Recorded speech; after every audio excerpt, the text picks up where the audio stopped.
నమస్తే అండి. Sri Shakti pyramid meditation ఛానల్‌కు స్వాగతం, సుస్వాగతం అందరికీ కూడా. ముందుగా మనందరి గురువు గారైన బ్రహ్మర్షి పితామహ పత్రిజిను, పత్రి మేడం గారికి నా ఆత్మపూర్వక ధ్యానాభివందనాలు తెలియజేసుకుంటూ, అలాగే ఇక్కడున్న ప్రతి ఒక్క ఆత్మ స్వరూపులందరికీ కూడా ఈ ఛానల్‌ని ఎవరైతే వీక్షిస్తున్నారో, వీక్షించబోతున్నారో వారందరికీ, నాకెవరైతే సపోర్ట్ చేస్తున్నారో వారందరికీ జూమ్ సెషన్ కండక్ట్ చేస్తున్నాననగానే నాకు చాలా మంది ఆహ్, ఏమంటారు సపోర్ట్ చేశారు. వారు చేయూతనిచ్చారు. సో, వారు హెల్ప్ చేశారు. ముఖ్యంగా వారందరికీ కూడా. అలాగే ఈ ఛానల్‌ని చాలా మంది సబ్‌స్క్రైబ్ చేస్తున్నారండి. చాలా మంది లైక్ చేశారు కూడా నేను అడగగానే గూడా. Thank you so much. వారికి ధన్యవాదాలు తెలియచేసుకుంటున్నాను. అలాగే ఈరోజు తొలి ఏకాదశి. ఈ ఛానల్ తరపున అందరికీ కూడా తొలి ఏకాదశి శుభాకాంక్షలు కూడా తెలియజేసుకుంటూ, ఈరోజు మనకి శ్రీమతి ఇందిరా గారు ఎమ్మగనూరు నుండి వారి జ్ఞానాన్ని అందివ్వడానికి సిద్ధంగా ఉన్నారండి. సో, వారు టీచర్‌గా వర్క్ చేస్తూనే ఈ ధ్యాన మార్గంలో ఎలాంటి సేవలు అందిస్తున్నారో మరి మనం కూడా అడిగి తెలుసుకుందాం. గత 20 ఏళ్లుగా ఈ ధ్యాన మార్గంలో ఉన్నారు వారు. అలాగే ఈ ప్రాపంచిక జీవితంలో ధ్యానం అనేది ఎంత అవసరం? దాని ఆవశ్యకత ఏంటి? ఇవన్నీ కూడా చక్కగా వివరిస్తారు మేడం గారు. సో, వారి మాటల్లోనే విందాం. మరి ఏమాత్రం ఆలస్యం చేయకుండా మేడం గారిని ఇన్వైట్ చేసేస్తుందాం. So, welcome madam. మీకు ఈ శ్రీశక్తి పిరమిడ్ మెడిటేషన్ ఛానల్‌కు welcome. Thank you. Over to you. Thank you మా. Thank you. నన్ను ఈరోజు ఈ క్లాస్‌కి పంపించడం మీరు అనుకుంటున్నారు గానీ, అది మాస్టర్స్ యొక్క నిర్ణయం అనుకుంటున్నాను. గురూజీ యొక్క ఆదేశం అనుకుంటున్నాను. కాబట్టి నేను కూడా ఓకే. రెడీ. ఒక 5 మినిట్స్ ముందుగా 5 మినిట్స్ ధ్యానం చేపించి తర్వాత క్లాస్‌ని స్టార్ట్ చేద్దాం. ఓకేనా? సరే మేడం. అలాగే. అందరూ చక్కగా ధ్యానం చేద్దాము. ఒక 5 మినిట్స్. వేళ్ళలో వేళ్ళు పెట్టుకుందాము. కాళ్ళను క్రాస్ చేసుకుందాము.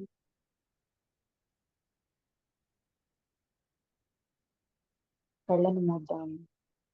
శ్వాసనే గమనిద్దాం.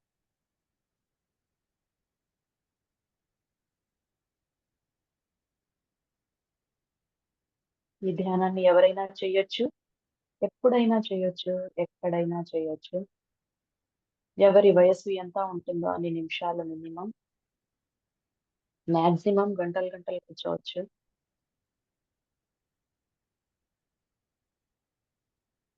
ఎవరి వయస్సు ఎంత ఉంటుందో అన్ని నిమిషాలు కూర్చోవాలి.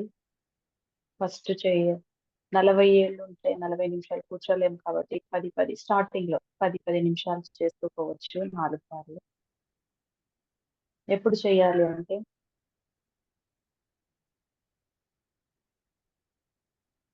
పొద్దున, మధ్యాహ్నం, సాయంత్రం, రాత్రి మీకు ఖాళీ సమయం అనేది ఎప్పుడు ఉంటుందో అప్పుడు చేయాలి.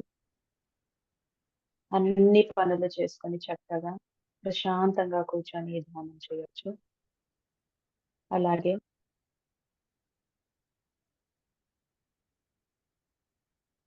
ఎక్కడ చేయాలి అంటే మనము ధ్యాన స్థితిలో కూర్చోవడానికి వీలున్న స్థలంలో కూర్చోవాలి. ప్లేస్ అంటే మమ్మల్ని ఎవరు డిస్టర్బ్ చేయకూడదు. ఎక్కడైనా కూర్చోవచ్చు కదా అని చెప్పి నడి రోడ్డులో, పార్కులో కూర్చోలేము కదా, అల్లరి ఉంటుంది, వెహికల్స్ వస్తుంటాయి. కాబట్టి అలా కాకుండా మిమ్మల్ని ఎవరు డిస్టర్బ్ చేయని ఒక ప్లేస్ ఎన్నుకొని అక్కడ కూర్చొని శ్వాసను గమనిస్తూ ఉండాలి. ధ్యానం అంటే మంత్ర జపం కాదు. ధ్యానం అంటే స్తోత్రం కాదు. ధ్యానం అంటే పూజ కాదు. ధ్యానం అంటే కేవలం శ్వాసను గమనించడం.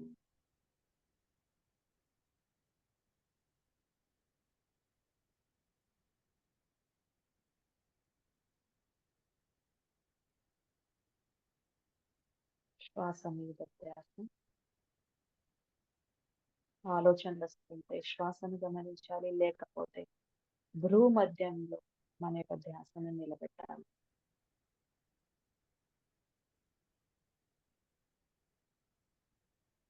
ధ్యానం సర్వరోగ నివారిణి,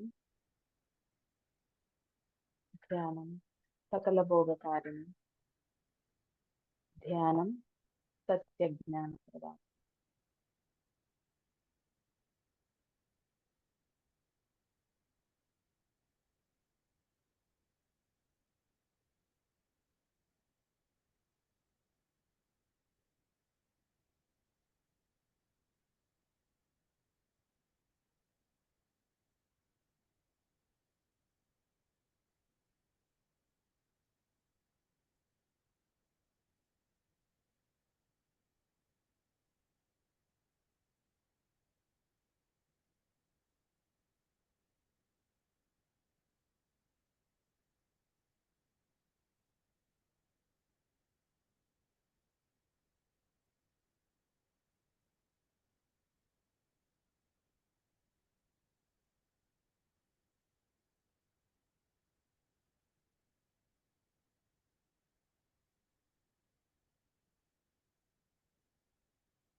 శ్వాస మీద ధ్యానం.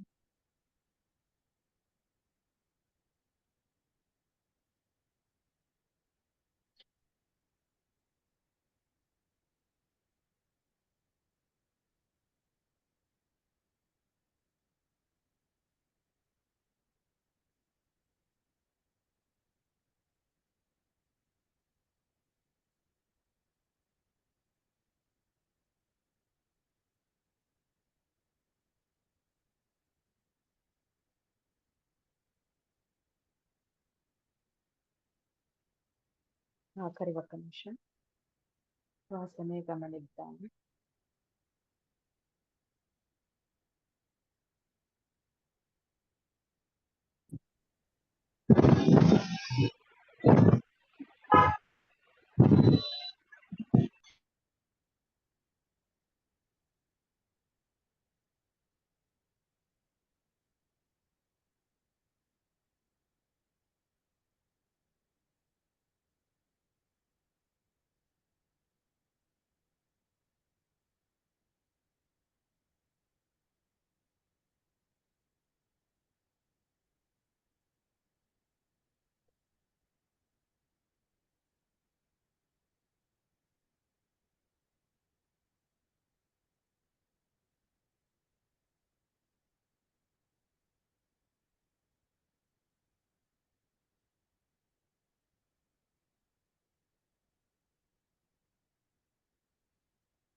Okay master. నిదానంగా మీ రెండు అరచేతులని మీ కళ్ళ మీద పెట్టుకోండి.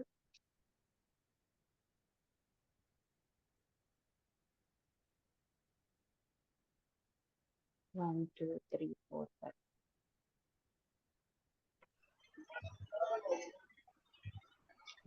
నిదానంగా రెండు కళ్ళు తెరిచి చేతులను చూస్తున్నాము.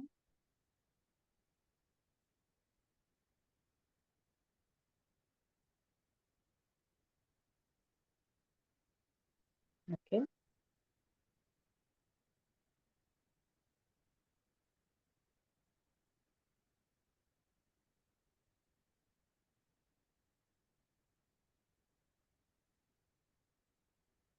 Yes sir. ఓకే. స్టార్ట్ చేస్తున్నాను కదా. ముందుగా మన గురువు గారికి శతకోటి వందనాలు. మనకు ధ్యానం నేర్పించిన మన గురువు గారు సుభాష్ పత్రిజీకి పాదాభివందనాలు. స్వర్ణమాల మేడంకి కూడా, పత్రి మేడంకి కూడా నా యొక్క శతకోటి వందనాలు.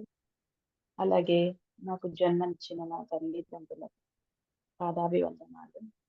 నన్ను ఏ ఊరికైనా కానీ క్లాస్ చెప్పడానికి పంపిస్తున్న మన సార్‌కి నా యొక్క ప్రేమపూర్వకమైన వందనాలు. హ్మ్. అలాగే ఈరోజు నాకు ఈ చక్కటి వేదికని ఇచ్చిన Shri Shivashakti pyramid yes madam. వారికి హ్మ్. పిరమిడ్ వాళ్ళకి ధన్యవాదాలు తెలుపుకుంటూ, నా గురించి కొంచెము ఎందుకంటే నేను ఎలా ఈ ధ్యానంలోకి వచ్చినాను అనేది చెప్పుకొని, అలాగే నా యొక్క అనుభవాలు ఈ జీవితంలో మనము ఎంత ధ్యానం చేసినా, దేవుడిని అనుకున్నా కూడా మనం ఇక్కడ ఈ ప్రాపంచికంలో అంటే ఈ జీవితంలో మనము ఖచ్చితంగా ఈ శరీరంతో జీవించాలి. కానీ ఎన్ని అవరోధాలొస్తాయి, వాటిని ఎలాగా మనము ముందుకు తొలగించుకుంటూ, తొలగించుకుంటూ ఎలా ముందుకెళ్ళాలి అనేదంతా కూడా మనకు ఈ ధ్యానం చేస్తేనే అర్థమవుతుంది. ఊరికే ఏది సాధ్యపడదు. ముందుగా నేను మాది పుట్టినిల్లు బళ్ళారి. నేను పుట్టింది అక్కడే. మదర్ టంగ్ కన్నడ అయినా కూడా ఎందుకో మా డ్యాడీ అక్కడ నన్ను తెలుగు స్కూల్‌లోనే చేర్పించారు. కాబట్టి నాకు తెలుగునే బాగా వచ్చు. కన్నడలో ఒక్క సెషన్ కూడా చేయలేదు. హ్మ్. అలాగే ఓహ్! అక్కడే అంతా పుట్టాను కానీ, నాకు చిన్నప్పుడే కొంచెం కొంచెం ఆధ్యాత్మికత అనేది ఉండేది అని అనుకుంటున్నాను. ఎందుకంటే ఒక 8 ఇయర్స్, ఒక 10 అట్లా 12 ఇయర్స్ లోపల ఉన్నప్పుడు నేను ఊరికే కళ్ళు మూస్తే చాలు ఇక్కడే ఉంటుంది శరీరమేమో. కానీ నా మనసో లేదా ఏదో నాకప్పుడు తెలియదది. యాస్ట్రల్ ట్రావెల్ అని. అది అలా వెళ్ళిపోయేదన్నమాట. ఏంటి నేను ఇక్కడే ఉన్నా కూడా ఎక్కడెక్కడికో వెళ్తున్నాను కదా అని ఆలోచించేదాన్ని. భయపడి కళ్ళు తెరిచేదాన్ని. అలాగది జరిగేదన్నమాట. అలాగే ఇంకొకటి ఏంటి అంటే నాకనిపించేది. ఏంటి మేమేమో ఎంత ఆనందంగా ఉన్నాం కదా! హ్మ్. మా మా నాన్న, మా అమ్మ అంటే ఉన్న దాంట్లో సంతృప్తిగా జీవించేవాళ్ళు. మా ఫ్యామిలీ మెంబర్స్. కానీ అదే పక్కింటి వాళ్ళందరూ చాలా దుఃఖంగా ఉండేవాళ్ళు. కానీ మేము పూజ చేస్తాం. అంటే ఆ దేవుడి పటం గూడులో పెట్టి, అంతా తుడిచి, బొట్లు పెట్టి, అన్ని ప్రసాదాలు పెట్టి, అన్ని పూజలు చేస్తాం. పక్కింటి వాళ్ళు చేస్తున్నారు. కానీ వాళ్ళెందుకు అంత దుఃఖంగా ఉన్నారు? ఎందుకు అన్ని కష్టాల్లో ఉన్నారు? మేమెందుకు ఇంత ఆనందంగా ఉన్నాం? అని ఎప్పుడు నాకొక క్వెషన్ మార్క్ అన్నమాట. అప్పుడు అనిపిచ్చేదన్నమాట. మేము చేసే ఈ పూజల్లో దేవుడు లేడు. ఈ పటాల్లో లేడు. కానీ దేవుడెక్కడున్నాడు? మరి అది క్వెషన్. అంటే అంత బ్రహ్మాండమైన దేవుడు ఇంత చిన్న పటాల్లో ఎలా ఉంటాడు? పట్టడు గదా! అని నాకొక ఒక క్వెషన్ అన్నమాట. అది చాలా అద్భుతంగా వచ్చేది. అంత చిన్న చిన్న ఏజ్‌లోనే అలా వచ్చేదన్నమాట. అలాగా నా జీవితం గడిచిపోయింది. అంటే అప్పుడు నాకు ముగ్గురు బ్రదర్స్ ఒకే కూతురుండింది. అంటే నలుగురు పిల్లలు. కాబట్టి నన్ను బాగా ప్రేమగా, అద్భుతంగా చూసుకునేవాళ్ళు మా పేరెంట్స్ ఏమో. ఆహ్, నాకెక్కడ ఇంక నోట్లో నుండి మాట వచ్చేలోగా నాకు తెచ్చిచ్చేవాళ్ళు. అరచేతిలో ఉండేది. వైకుంఠం అంటారు కదా! అలా ఉండేది నా జీవితం. ఎప్పటిదాకా పెళ్ళయ్యేదాకా. స్త్రీలకంతే. పెళ్ళికి ముందు జీవితం, పెళ్లి తర్వాత జీవితం. 2 సేమ్‌గా ఎప్పుడూ ఉండవు. ఎందుకంటే మన జీవితంలో ఇంకొక వ్యక్తి వచ్చినప్పుడు కొంచెం డిఫరెంట్‌గా అనిపిస్తుంది. కానీ ఇక్కడ నాకొచ్చి మా మేనమామనే నా హస్బెండ్. కాబట్టి చాలా ప్రేమగా చూసుకుంటారు. ఇప్పటికి గూడా అంత మా తండ్రిలో గూడా నేనంత ప్రేమను చూడలేదు గానీ, మా బ్రదర్స్‌లో గూడా అంత ప్రేమగా చూస్తారు. అంటే తనలో నేను చూసింది గొప్ప స్పిరిచ్యుయాలిటీ. ధ్యానం చాలా ఏళ్లగా చేయలేదు. అంటే నేను స్టార్ట్ అయినప్పటి నుంచి ఏదో కొన్ని రోజులు చేయడం, కొన్ని రోజులు మానుకోవడం అలా చేశాడే కానీ తనలో సార్ చెప్పిన క్వాలిటీస్ మొత్తం ఉంటాయి. ఎవరిని ద్వేషించకూడదు, ఎవరిని ఏమి అనకూడదు, ఎవరిని దూషించకూడదు. ఇవన్నీ ఉన్నాయి మా సార్‌లో. అలాగా అంటే ప్రతి ఒక్కరు ధ్యానం చేస్తేనే అన్ని గుణాలొస్తాయి అంటే ఎంత 100% ఎంత ష్యూరో, ధ్యానం చేయని వాళ్ళలో గూడా అలాంటి మంచి క్వాలిటీస్ ఉంటాయని నేను కానీ కొన్ని ఏళ్ళకి మా సార్ గూడా స్టార్ట్ చేశాడు. ఇంక దాని విలువ తెలుసుకొని, ఏ ఊరికి కావాలంటే ఆ ఊరికి నన్ను మా సారు క్ర క్లాస్ చెప్పడానికి పంపించేవాళ్ళు. అంత గొప్ప వ్యక్తి మా సారు. అలాగా అంత ప్రేమగా అంత చూసుకుంటున్నాడు. కానీ అక్కడేమవుతది, మా ఆయన చూసుకుంటాడు. మా అమ్మ మా అమ్మమ్మ చూసుకుంటది. కానీ తోడికోడళ్ళు అలాగుండాలని ఏం లేదు కదా! తోడికోడళ్ళతో వచ్చింది నాకంతా. కాబట్టి కానీ వాళ్ళు కూడా చాలా మంచి వాళ్ళే. నాకప్పుడు సాధన అనేది తెలియదు. ధ్యానం అనేది తెలియదు. కాబట్టి నా యొక్క అండర్‌స్టాండింగ్ పవరే అక్కడ రాంగ్ ఉందండి. అంటే నేను ఇక్కడ పుట్టింట్లో ఎట్లా పెరిగానో ఇక్కడ కూడా అలాగంటే ఎలా జరుగుతది? జరగదు ఎవరికైనా. కాబట్టి నాకక్కడ కొంచెం దెబ్బ అనేది అనిపిచ్చిందనమాట. అంటే నేను ఏం కోరుకుంటున్నానో అది జరిగిపోవాల. అలాంటిది జరగడం లేదే. ఎందుకంటే పుట్టింట్లో అంత అల్లారుముద్దుగా పెరిగిన దాన్ని ఇక్కడికొచ్చేలోగా ప్రతి ఒక్క దానికి వాళ్ళనడగాలి. ఇంటి నుండి కాలు బయట పెట్టాలంటే పర్మిషన్ తీసుకోవాలి. అవునా లేదా? అప్పుడైతే ఆడింది ఆట, పాడింది పాటగా ఎంత అద్భుతంగా నేను చేసుకున్నాను. అలాగా అన్నమాట. అంటే ఎప్పుడు గాని ఇప్పటికి కూడా మా తోడికోడళ్ళు గాని, మేము గాని ఎప్పుడు కొట్లాడింది లేదు. కానీ అలా అనిపించేదనమాట నాకు. ఎందుకంటే అప్పుడు ధ్యానం లేదు, జ్ఞానం లేదు. సో, అలాగా పెళ్ళైన తర్వాత నాకు ఎప్పుడు దొరికింది ఈ ధ్యానం అంటే 2004లో మా నేను మా స్కూల్‌లో జాయిన్ అయినప్పుడు అంటే 1997లోనే నా స్కూల్‌లో జాయిన్ అయ్యాను. అప్పుడు అక్కడున్న టీచర్స్ మాట్లాడుకునేవాళ్ళనమాట. ఏమని అంటే, నేను ఈరోజు కర్నూలు బుద్ధా పిరమిడ్‌కెళ్ళింది. సాధన చేసినాను. ఎంత అద్భుతంగా ఉంది పిరమిడ్ అని మాట్లాడుతున్నారు. అంటే అప్పుడు నాకు అనిపించిందనమాట. ఇదేంటి వీళ్ళు ఇలా మాట్లాడుతున్నారు. నాకు తెలియని ఒక సబ్జెక్ట్ అన్నమాట అది. ఎంతసేపు స్కూల్‌కెళ్తే స్కూల్‌లో ఏం లెసన్ చెప్పాలా? పిల్లలతో ఎలా ఉండాలా? అదే ఉంది కానీ నా మైండ్‌లో ఈ ధ్యానము, సాధన ఇదేంటి వీళ్ళు ఇలా మాట్లాడుతున్నారు అనేది ఒకటి డౌటొచ్చింది. అయినా గూడా వాళ్ళు రోజు ఇద్దరే మరి అంతమంది నియర్లీ ఒక 40 టీచర్స్ ఉంటే వాళ్ళిద్దరే మాట్లాడుతున్నారు. వాళ్ళిద్దరికీ నాకు ఒకే టైంలో లీజర్ పీరియడ్ అన్నమాట. చూడండి ఎట్లా ఉంది అక్కడ నాకు. నేను ధ్యానంలో రావాలంటే ఎంత అవకాశం, గొప్ప అవకాశం అప్పుడు నాకు. కాబట్టి నేనేం చేశాను, వాళ్ళు మాట్లాడింది విని అడిగానన్నమాట. అసలు ధ్యానం అంటే ఏంటి మేడం? ధ్యానం ఎలా చేయాలి? అసలు పిరమిడ్ అంటే ఏంటి? అని అప్పుడు నేను స్టార్ట్ చేశానన్నమాట. అంటే ఎంతైనా కానీ ఒకరితో విన్నది ఇంటికొచ్చాను. స్టార్ట్ చేశాను. కానీ రోజు అని పెట్టుకుంటే గాని మనం చెయ్యం. లేదా ఒకరి తోడు ఉంటే గాని చెయ్యం. అలాగా నేను కొద్ది రోజులు ఒక 20 డేస్, 15 డేస్ చేశాను. మానేశాను. ఎందుకంటే నాకింకా నా బిడ్డ అప్పుడే పుట్టింది కాబట్టి పిల్లని చూసుకోవాలి. అలాగా నా జీవితం కొంచెం కట్టొచ్చు. సరే. అప్పుడు నేను ఒక్కటే ఇంట్లో చేశాను కాబట్టి పర్వాలేదు. కొన్ని కొన్ని రిజల్ట్స్ అంటూ వచ్చాయి. కానీ ఎప్పుడు అంటే 2004 జూలై 20 అదే నాకు వండర్ అయింది. 2004 ఇప్పుడు 2024 అంటే ఎగ్జాక్ట్‌గా ఈ మంత్‌తో నాకు అంటే 20లోగా 20 ఇయర్స్ కంప్లీట్ అవుతుంది. అలాగా ఆ రోజు పత్రి సార్ వచ్చాడన్నమాట ఎమ్మిగనూరుకి. ఎమ్మిగనూరు అంటే అంత ఇష్టం సార్‌కి. అన్ని ఊర్లు ఇష్టమే. సార్ చెప్పడం వల్ల మనకనిపిస్తుంది అట్లా. ఎందుకంటే ఇక్కడ పర్ఫెక్ట్ మాస్టర్స్ పక్కా థర్డ్ ఐ మాస్టర్స్ ఉన్నారిక్కడ. ప్రతి ఒక్కరు ఊరికే కూర్చున్న వెంటనే అన్ని ఇంగా చెప్తుంటారు. చూడు మేడం అది జరుగుతోంది, ఇది జరుగుతుంది. కళ్ళు మూసుకునేవారు. అంత గొప్ప మాస్టర్స్ ఉన్నారు. Senior masters. వాళ్ళు అలాంటి ఇక్కడ పిరమిడ్ శంకుస్థాపన చేశాడు.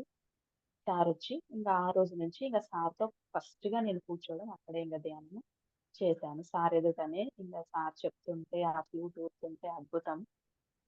ఆ రోజు స్టార్ట్ చేసింది. ఇంకా ఆ రోజు నుంచి స్కూల్‌కి వెళ్ళి వచ్చేటప్పుడు ఇంటికి రాకుండగా అంటే ఇల్లుకి, స్కూల్‌కి మధ్యలో పిరమిడ్. ఎట్లనగా నేను పిరమిడ్ ముందు నుంచే రావాలి. ఎంత అదృష్టమో నాది. కాబట్టి రోజు అక్కడ ఒక 1 అవర్ చేసేసి ఇగ ఇంటికొచ్చేదాన్ని. అలాగా నా జీవితంలో మార్పెప్పుడొచ్చింది అంటే అప్పుడొచ్చింది. అంటే రోజు పర్ఫెక్ట్‌గా నిష్టగా ధ్యానం చేస్తేనే మనలో మార్పులు చూస్తాము. ఎంతసేపు ఏదో ఇంట్లో 10 నిమిషాలుండి కూర్చున్నాను. మరి చాల్లే ఈరోజు 3 గంటలు ధ్యానం చేశాను, వదిలేస్తాను అవి ఉండకూడదు. ప్రతిరోజు ఖచ్చితంగా కనీసం, కనీస పక్షం 10 నిమిషాలైనా చేయాలి. వదలకుండా. అప్పుడే మనలో మార్పులు మనం గమనిస్తాం. అలాగా నాకు అప్పుడు ఎలా ఉండింది అంటే, ఒక థ్రోట్ ఇన్ఫెక్షన్. మింగితే చాలు. అది సీజన్స్ ఎలా చేంజ్ అయితదో, నా యొక్క థ్రోట్ ఇన్ఫెక్షన్ ఉంటుంది. అది ఎంత భయంకరంగా ఉంటుందంటే, ట్రాన్సిల్స్ అన్నమాట అవి. ఆహ్, అది 2 రకాలుగా ఉంటుంది. ఆపరేషన్ చేసినా గూడా మరీ వస్తుంది. కాబట్టి డాక్టర్ దగ్గరికి వెళ్తే, చూడమ్మా ఇది ఆపరేషన్ చేస్తాము. కానీ మరీ వస్తుంది. కాబట్టి మందులతోనే మీరు వచ్చినప్పుడల్లా మందులు వేసుకోవాలి అని చెప్పాడన్నమాట. అది వస్తే ఎట్లా ఉంటుందంటే ఫుల్ జ్వరము, దగ్గు, పడిసెము, జలుబు. ఇంకా నేను లెయ్యలేనన్నమాట. అంత జ్వరం వస్తుంది. కాబట్టి ఆ 3 రోజులు నేను ఇంగా స్కూల్‌కి వెళ్ళకుండా అలాగే ఉండేదాన్ని. స్కూల్‌కి వెళ్ళినా గూడా అక్కడ సరిగ్గా పాఠాలు చెప్పలేను. అలాంటి జబ్బు నాకు వితిన్ డేస్‌లోనే పోయింది. ఇప్పటికి గూడా రాదింకది. రాలేదు. ఎప్పుడు కూడా రాలేదు. అంటే ధ్యానం వల్ల మనము ఆరోగ్యాన్ని మనము సరి చేసుకోవచ్చు. అంటే మనం ఈ ప్రాపంచిక జీవితంలో ఉన్నాము. కాబట్టి డిసీజెస్ వస్తూ ఉంటాయి. కాబట్టి మనం ఏం చేయాలి? ఈ సాధన వల్ల అన్ని అనారోగ్యాలను తొలగించుకుంటూ ముందుకెళ్ళిపోతూ ఉండాలి. అది నా జీవితంలో జరిగింది. ఇంకొక డిసీజ్ ఉంది నాకు. ఏంటి అంటే అది ధ్యానంలో వచ్చినాక స్టార్ట్ అయింది. ఆహ్, రైట్ సైడ్ నొప్పొస్తా ఉంటుంది కడుపులో. అది ఎప్పుడొస్తుందో తెలియదు. మరి మంత్లీ పీరియడ్స్ వచ్చినప్పుడు ఏముండదు. అదేం కాదు. కానీ రైట్ సైడ్ అన్నమాట. అది డాక్టర్ దగ్గరికెళ్ళాను. కర్నూల్‌లో శంకర శర్మ అని గొప్ప డాక్టర్ ఉన్నాడు గదా! అతని దగ్గర వెళ్ళా. ఫస్ట్ స్టార్టింగ్ అతనే నాకు. అంటే అప్పుడు అతను ఫేమస్. హ్మ్. వెళ్ళానన్నమాట. వెళ్తే అతను అన్ని టెస్ట్ చేసినాడు. క్వెషన్ మార్క్ పెట్టినాడు నా దాంట్లో. ఇది ఏంటిది? ఈ డిసీజ్ ఏంటి అని. అలాంటిది సరే అని చెప్పేసి ఆయన అన్ని టెస్టులు చేసి ఒకటే చెప్పాడన్నమాట. అమ్మా ఇది అపెండిసైటిస్. దీంట్లో కూడా 2 రకాలుంటాయి. మేమేమో కడుపు కోసి అది నయం చేస్తాం ఇప్పటికి. కానీ మరీ వస్తుంది. మీరు ఎప్పుడు వచ్చినా గూడా ఈ మాత్రలు మీరు రెడీగా పెట్టుకోవాలి అని చెప్పారు. అప్పుడు అనిపించిందనమాట. వచ్చేవన్నీ చాలా భయంకరమైన డిసీజెస్ వస్తున్నాయి. అవేమి ఇట్లా జరుగుతాంది అనుకున్నాను. కానీ చూడండి నేనొచ్చింది జూలై కదా! మరి మే మేలో బుద్ధ పూర్ణిమలో నేనెక్కడికెళ్ళానంటే బెంగుళూరు పిరమిడ్‌కెళ్ళాను సార్‌తో. సార్ అక్కడ కూర్చున్నారు. ఫస్ట్ టైమ్ ఇంకా అక్కడ. సార్‌తో ఎప్పుడు షేక్ హ్యాండ్ ఇప్పించుకున్నాను కానీ అంతగా కనెక్షన్ అంటే ఎప్పుడు లేదు. కానీ అక్కడ వెళ్ళినప్పుడు చాలా మంది వచ్చారు. అప్పుడంతా వర్షం వస్తా ఉండింది ఆ ఇయర్ ఎందుకో ఏమో. సార్ స్టేజ్ ఎక్కితే వర్షం వచ్చేదన్నమాట. సో, అంటే మీరు గూడా వెళ్ళింటే మీకు తెలుస్తది అన్నట్టు. సరే అని చెప్పేసి అక్కడ అంతమంది ఉన్నా కూడా సార్ ఏం చేశారు నన్ను రమ్మని పిలిచారు. అంత గ్రూప్‌లో కూడా. సరే అని చెప్పేసి నేను వెళ్ళినాను. వెళ్లి చూస్తే ఏం చేయాలో కూడా తెలీదు. అందరూ చూస్తే కింద కూర్చున్నారు. అందరూ కాళ్ళను సేవ చేసుకుంటున్నారు. సార్ పాదాలను సేవ చేసుకుంటున్నారు. కాళ్ళొత్తుతున్నారు, కాళ్ళు పడుతున్నారు. సరే అని చెప్పేసి ఓహో! ఇలా చేయాలని చెప్పి నేను కూడా కాళ్ళని అట్లా ప్రెస్ చేస్తూ ఉంటే, ఉన్నట్టుండి సారు తన యొక్క రైట్ లెగ్ తీసి నాకెక్కడ పెయిన్ ఉందో కాలు తీసుకొని అట్లా మర్దన చేసినాడు చూడు మేడం. ఆ రోజు నుంచి ఆ స్టమక్ ఏక్ అనేది లేదు. అసలుకి ఆ స్టమక్ ఏక్ అనేది ఎంత భయంకరంగా ఉంటుందంటే, నాకు టాబ్లెట్స్ ఏసుకోకపోయినా కూడా డాక్టర్ ఇచ్చిన ఆ టాబ్లెట్స్ కానీ 3 రోజులు వాటర్ తాగినా గూడా నాకు వామిటింగ్స్ అయ్యేది. అంత భయంకరంగా ఉండేది. ఆ పెయిన్ హ్మ్. కాళ్ళు ఇట్లా తీసి పెట్టేదాన్ని కాదండి. అంత భయంకరంగా ఉండేదండి ఆ పెయిన్. అలాంటిది నాకు అసలుకు డాక్టర్ క్వెషన్ మార్క్ పెట్టినా కూడా అసలు సార్ కళ్ళతోనే చూసి నన్ను అది నయం చేసేసారు. ఎంత అద్భుతమైన గురువు దగ్గర ఉన్నామండి మేము. నిజంగా అంటే అసలుకి ఎన్నో జన్మల పుణ్యం చేసుకొని ఉంటామండి ఇలాంటి గురువుగారు మనకు లభించాలంటే. కానీ మనము అనుకున్నది తాను ఏదో అనుకోని అంటే ఈ స్పిరిచ్యువల్‌లో వీళ్ళు ఇంత గొప్పగా పని చేస్తారు అనుకోని ఎంతో మందికి అలాగా నయం చేశారు. అలాగా ఎన్నో అనారోగ్యాల్ని నేను ఈ ధ్యానం ద్వారా పోగొట్టుకున్నాను. ఇప్పటికి గూడా జ్వరం వచ్చింది అంటే నో టాబ్లెట్స్, నో మెడిసిన్స్. 20 ఏళ్లయింది. ఇంకా టాబ్లెట్స్ ఎట్లా యేసుకుంటామండి? అయిపోయింది. నేను వెళ్ళిన వెంటనే ఏమైపోయింది? ఆహ్, ఎప్పుడు నాకు తెలిసిందో ఈ సాధన వల్ల ఏ అనారోగ్యాన్నైనా మనము తొలగించుకోవచ్చు అని ఎప్పుడు నాకు కాన్ఫిడెంట్ వచ్చిందో అప్పటినుంచి నేను మాత్రల్ని మానేశాను. నియర్లీ ఒక 18 ఏళ్ళు అయుంటది నాకు. ఇంకా వదిలేసింది. అయిపోయింది. 20 అంటే అప్పుడు స్టార్టింగ్‌లో తెలియదు కాబట్టి వాడాను. హోమియోపతి అవి వాడుతా ఉంటి. కానీ తర్వాత ఇంక తెలిసిపోయింది. జ్వరం వచ్చిందా నో లీవ్ అప్లై గూడా చెయ్యను నేను. వెళ్ళిపోతాను. ఫస్ట్ ధ్యానం చేస్తాను 1 అవర్. చేసేలోగా బాడీలో హీట్ ఉన్నా గానీ ఆ వీక్నెస్ అనేది మాత్రం ఉండదు. కాబట్టి నా పనులు నేను హ్యాపీగా చేసుకుంటాను. 2 డేస్‌లో ఏ అనారోగ్యం నేను కూడా తొలగించుకుంటున్నాను. అంటే మనము ఈ ప్రపంచంలో ఉన్నాము. ఏదైనా డిసీజ్ వచ్చింది అంటే కష్టమే కదా! మన పనులన్నీ నిలబడిపోతాయి. కాబట్టి అలా కాకుండా అనారోగ్యాలన్నీ తొలగించుకుంటూ హ్యాపీగా వెళ్ళిపోతున్నాను. ఎప్పుడు అనారోగ్యం లేదు అంటేని ఎప్పుడు ఆరోగ్యంగా ఉన్నాము అంటే అప్పుడు మనకేమైపోతుందంటే మానసిక ప్రశాంతత అనేది ఉంటది. ఎప్పుడు చూడా అక్కడ ఒక విధమైన ఒక ప్రశాంతత అనేది ఉంటదన్నమాట. ప్రతి ఒక్కరికి ఉంటుంది. కాబట్టి అలాగా ఆ ప్రశాంతతని అనుభవిస్తూ, ఆ ఆనందాన్ని అనుభవిస్తూ నా యొక్క జీవితాన్ని నేను వెళ్తున్నాను. కానీ ఇక్కడ ఏమైపోయింది ఎంతసేపు నేను సాధన చేసుకుంటున్నాను, నేను ఆరోగ్యాన్ని పొందుతున్నాను. కానీ ఒకరోజు ధ్యానంలో కూర్చున్నప్పుడు నాకు 3:30 ఆ టైంలో 3:30-5:30 ఖచ్చితంగా లేసి ధ్యాన సాధన చేస్తూ ఉంటాను. ఇప్పుడైతే కొంచెము 4:30-5:30 అంతే. అంటే అప్పుడులాగా అది ఏమో స్టార్టింగ్‌లో అంత ఊపు సరే అని చెప్పేసి అప్పుడు సాధన చేస్తూ ఉంటే నాకు మాస్టర్‌లు కూడా ఎన్నో మెసేజెస్ ఇచ్చారు. ఎన్ని మెసేజెస్ అంటే ఫస్ట్ నాకు టెస్ట్‌లు పెట్టారు. పత్రి సారే అన్నమాట. పత్రి సార్ ఏం చేశారు, కూర్చోబెట్టినాడు.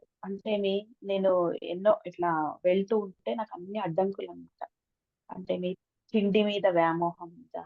లేదా ఏమైనా ఆభరణాల మీద వ్యామోహం ఉందా? అని అన్ని టెస్ట్ చేశారన్నమాట. కానీ అవన్నీ దాటుకుంటూ వెళ్ళిపోయాను. వెళ్ళిపోతే ఒక లోయలాగుంది. దిగిన స్టెప్స్ ఉన్నాయి. దిగి చూస్తే అక్కడంతా కిందంతా వజ్రాలన్నమాట.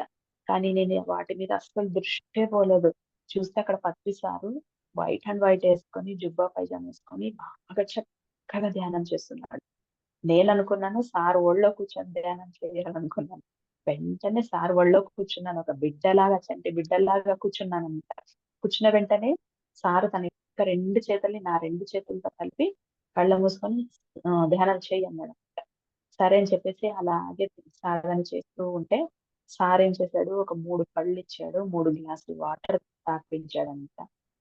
బాడీకంతా ఒక మీగడ లాంటిది ఏదో పెరుగులాగా అంతా మర్దన చేశాడు. అంతా పూసాడన్నమాట.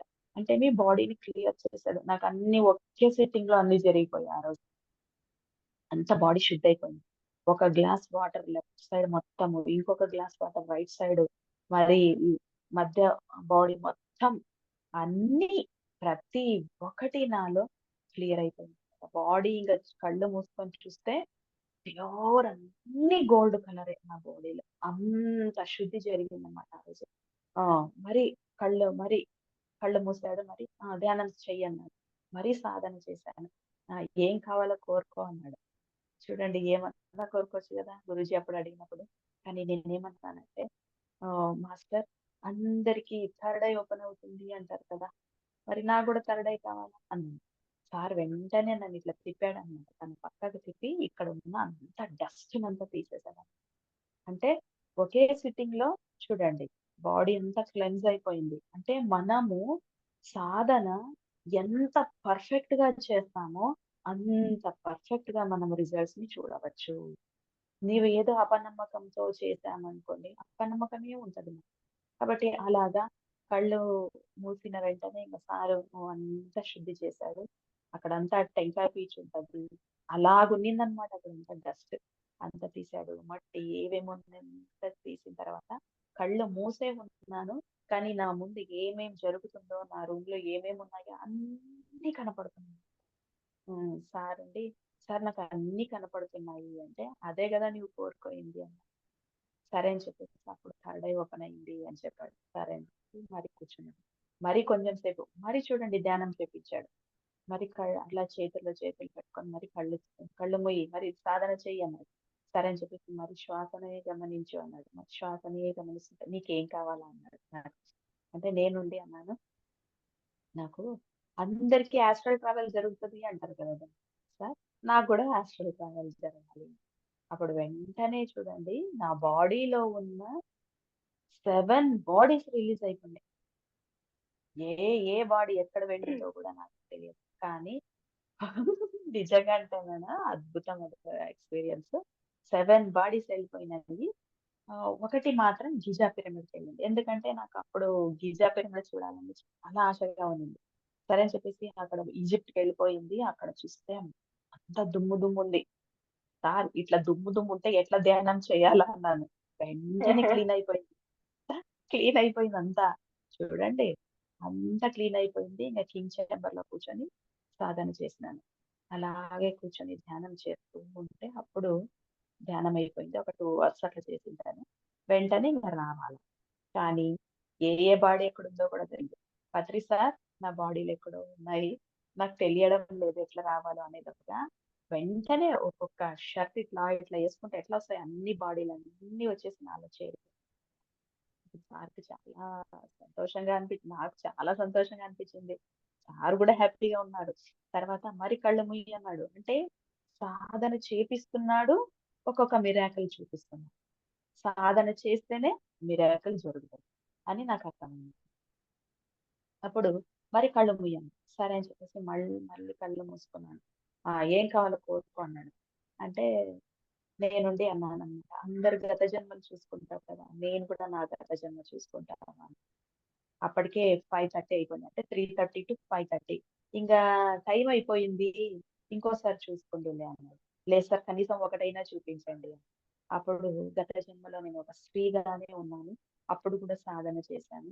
అలాగే ఒక పశువులాగా, ఒక చిలుక రామచిలుకలాగా, ఏదో ఒక యానిమల్ లాగా అన్ని జన్మలు తీసుకున్నాను. అన్ని జన్మలు చూపించాడు. అయిన తర్వాత ఇంగ 5:30 అయిపోయింది. ఇంగ నేను వెళ్ళొస్తాను. నాకు నీవొక్కటే అనుకున్నావా? నాకు చాలా మంది ఉన్నారు అని చెప్పాడు. అంటే ఇంగ సార్‌కి ఒకటే అన్నాను. సార్ నేను ప్రతిరోజు ఈ టైంలో సాధన చేస్తాను. మీరు ప్రతిరోజు రావాలి. అప్పుడు సార్ ఇంగ సరే అని చెప్పేసి చేతిలో చెయ్యేసి ప్రామిస్ చేసి ఎళ్ళిపోయారు. అలాగా ఇప్పటికి గూడా సాధన చేస్తే సార్ పక్కనే ఉంటారు. ఎంత అద్భుతంగా ఉంటదో. సార్ ఉన్నారు అనే ధైర్యంతోనే మనం చేస్తున్నాం సాధన.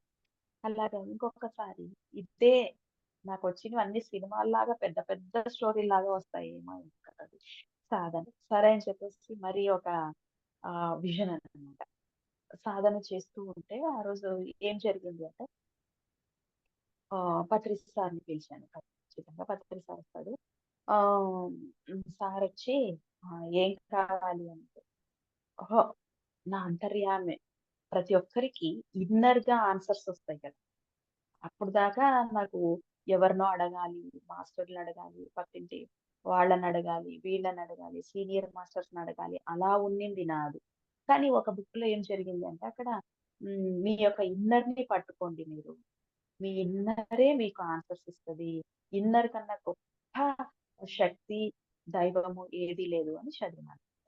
వెంటనే నాకనిపించింది. ఓకే. సరే. నేను కూడా నా ఇన్నర్ మాట వినాలి అని చెప్పేసి కూర్చున్నాను. కూర్చున్న వెంటనే ఏం జరిగిందంటే నా అంతరాత్మ నాకు ఎందుకు నీవందరికి ఆన్సర్‌లు ఇస్తావు గదా! మరి నాకెందుకు ఇయ్యట్లేదు అని అడిగింది. ఫస్ట్ క్వెషనే. అంటే అప్పుడు నా ఇన్నర్ నుండి ఆన్సర్ అన్నమాట. "నీవెప్పుడైనా క్వెషన్‌లేసుకున్నావా?" అని వచ్చింది. పారని అని చెప్పేసి, సరే అని చెప్పేసి, సరే నేనిప్పుడు క్వెషన్‌లేసుకుంటాను. నీవు ఆన్సర్ ఇస్తావా అని అడిగాను. నీవేది అడుగు నేనిస్తాను. అంటే ఎంత డీప్‌గా ఉన్నానో ఆ రోజు, చాలా డీప్‌గా ఉన్నానన్నమాట. ఏం జరుగుతోంది కూడా అర్థం కావట్లేదు. సరే అంటే బయట. కానీ ఈ ధ్యానంలో మాత్రం అంతా ఎరుగుతోంది. ఏం కావాలి మీకు అంటే, నేను ఈరోజు ప్రతి ఒక్క మాస్టర్ దగ్గర వెళ్లి నేను మెసేజెస్ తీసుకొస్తాను అని. సరే ఎవరు కావాలి మీకు అంటే, నేను ఫస్ట్ అన్నానన్నమాట. పత్రి సార్‌తో వెళ్తాను. పత్రి సారు నీలోనే ఉన్నాడు అనొచ్చింది. ఎందుకు అన్నాడు? ఎందుకు నాలోనే ఉన్నాడు అని. అంటే నీకొక రోజు విజన్ పంపించాను కదా నేను అనింది. ఏంటి విషను అంటే, ఒక శవాన్ని మోసుకొని వెళ్తూ ఉన్నారు అందరూ. సార్ గూడా ఉన్నారు ఆ గుంపులో. ఆ శవం ఎవరిదో గూడా తెలియదు. ఆహ్, మ రో నడి రోడ్డు మీద ఇంగ ప్లాట్‌ఫార్మ్ మీద అక్కడ పెట్టేయండి. ఆ శవాన్ని అక్కడ పెట్టేయండి అన్నారు. పెట్టేశారు. వెంటనే సారు పెద్ద ఒక వస్త్రంలాగా అంటేని పెద్ద ఒక ఇలాంటి మంచి ఒక సిల్క్ లాగా సారు మెరిసిపోతూ ఒక వస్త్రం లాగా తయారయ్యింది. ఆహ్, ఇప్పుడు చూడండి, ఇందు గూడా నాలో ఉంది అని చెప్పాడన్నమాట. అప్పుడు నేను కూడా అంటే అంత పెద్ద వస్త్రం కాదు, అంత ప్యూర్‌గా లేను. నాకు బాగా అర్థమవుతోంది. తెలుపులో కూడా కొంచెం హ్మ్, మిల్క్ కలర్‌లో ఉంటది. ఒకటి ప్యూర్ వైట్ ఉంటది. సారొచ్చి ప్యూర్ వైట్ ఉన్నాడు. నాది కొంచెం మిల్కీష్ వైట్‌గా ఉందన్నమాట. నేను కూడా ఒక వస్త్రంలాగా తయారయ్యి, ఆ సార మీద అట్లా పడ్డాను. పడిన వెంటనే సారు ఆ పంచలాగుంది గదా! అంతా అట్లా ముదిరిపోయింది. చూసారా? ప్రతి ఒక్క పిరమిడ్ మాస్టరు నాలోనే ఉన్నాడని చెప్పడం. అలాగా నేనెందుకు అనుకున్నాను అంటే, నేను సరిగ్గా సాధన చెయ్యట్లేదు కదా! సారు నన్ని వదిలిపెట్టాడేమో అనుకున్నాననమాట. ఆ డౌట్ క్లియర్ చేయడానికి ఇది జరిగింది. సరే అని చెప్పి సార్ నీలోనే ఉన్నాడు కదా! అని చెప్పాడనమాట. అది అంతరాత్మ. అనేలోగా నాకు డౌట్ క్లారిఫై అయింది. అవునవును అనుకున్నాను. సరే, మరి ఎవరి దగ్గరికెళ్తాము అంటే, నేను కళ్ళు మూసుకొని ఎవరి దగ్గర వెళ్ళాలబ్బా అని, సరే ఆంజనేయ స్వామి దగ్గరికెళ్దాం అని చెప్పేసి అనుకున్నాను. సరే అని చెప్పేసి పిలుచుకుపోయింది అది అంతరాత్మ. వెళ్ళిపోతూనే అక్కడ ఆ ఆంజనేయ స్వామి ఎలా ఉన్నాడు అంటే, ఒక లైట్ లాగా ఉన్నాడు. పెద్దగున్నాడన్నమాట. అతన్ని చూసి నాకు ఫస్ట్ నేను భయపడినాను. భయపడి మాస్టర్ నాకు మెసేజ్ ఇయ్యండి అన్నాను. ఆ భయంతో వెళ్ళకూడదు మనం మాస్టర్ దగ్గర. కానీ నాకు అతని ఆకారాన్ని చూసి భయపడ్డాను. అప్పుడు స్టార్టింగ్‌లో కాదు. అంటే అతనన్నాడన్నమాట. ఎవరిని ఏది కోరకు, వచ్చింది కాదనకు అని అన్నాడన్నమాట. రెండే వాయిస్. అది సార్‌కి చెప్పారు కదా! వాళ్ళ గురువుగారు. సేమ్ అలాగే వచ్చింది. నేనుండి నేను ఏది కోరడం లేదు అన్నాను. హ్మ్. ఏది రాలేదని కూడా చెందడం లేదు అన్నానన్నమాట. అంటే అప్పుడు అన్నాడన్నమాట మాస్టరు. "నీవు అడిగావు, నేనిచ్చాను" అని చెప్పాడు. చాలా భయపడి వెంటనే వచ్చేసాను మరి నా శరీరంలో. వచ్చిన వెంటనే మరి కూర్చున్నాను. సరే, మరి ఎవరి దగ్గరికెళ్తావు అని అడిగింది అంతరాత్మ. అడిగితే నేను శ్రీకృష్ణ పరమాత్ముడి దగ్గర వెళ్తాను అని చెప్పాను. అక్కడికి వెళ్తే స్టార్టింగ్‌లో కాబట్టి మనకు అతను కృష్ణుడని తెలుస్తుంది కానీ అతని రూపం ఏం కనపడటం లేదు. నేనుండి మీరు కృష్ణుడా అని అడిగాను. ఓకే. నువ్వు సినిమాలో చూస్తున్నావు కదా! అని చెప్పేసి వెంటనే మరి మారిపోయి మరి ఒక ఫుల్ జుట్టు, నెమలి పించము అన్ని పెట్టుకొని వచ్చేసాననమాట. వచ్చేసిన వెంటనే నాకు మాస్టర్ నాకు మెసేజ్ ఇయ్యండి అన్నా. అంటే ఆ మాస్టర్ చెప్పాడు, "నిష్టగా ధ్యానం చెయ్యి" అని. అంటే బ్రేక్ ఇచ్చి చేయడం కాదు. నిష్టగా ప్రతిరోజు, ప్రతి ఒక్క సమయంలో, అదే సమయంలో నీవెంతసేపు 10 నిమిషాలు కూర్చుంటావా? ఓకే. 10 నిమిషాలే చెయ్యి. చూడండి ఎట్లా చెప్తున్నారు అసలు మాస్టర్‌లు. మనం కూర్చోవడం కావాలి మళ్ళీ. అసలుకి అది అంత అద్భుతంగా ఉండిందది. సరే అని చెప్పేసి ఇట్లా అది అయిముగింది. వచ్చేసింది.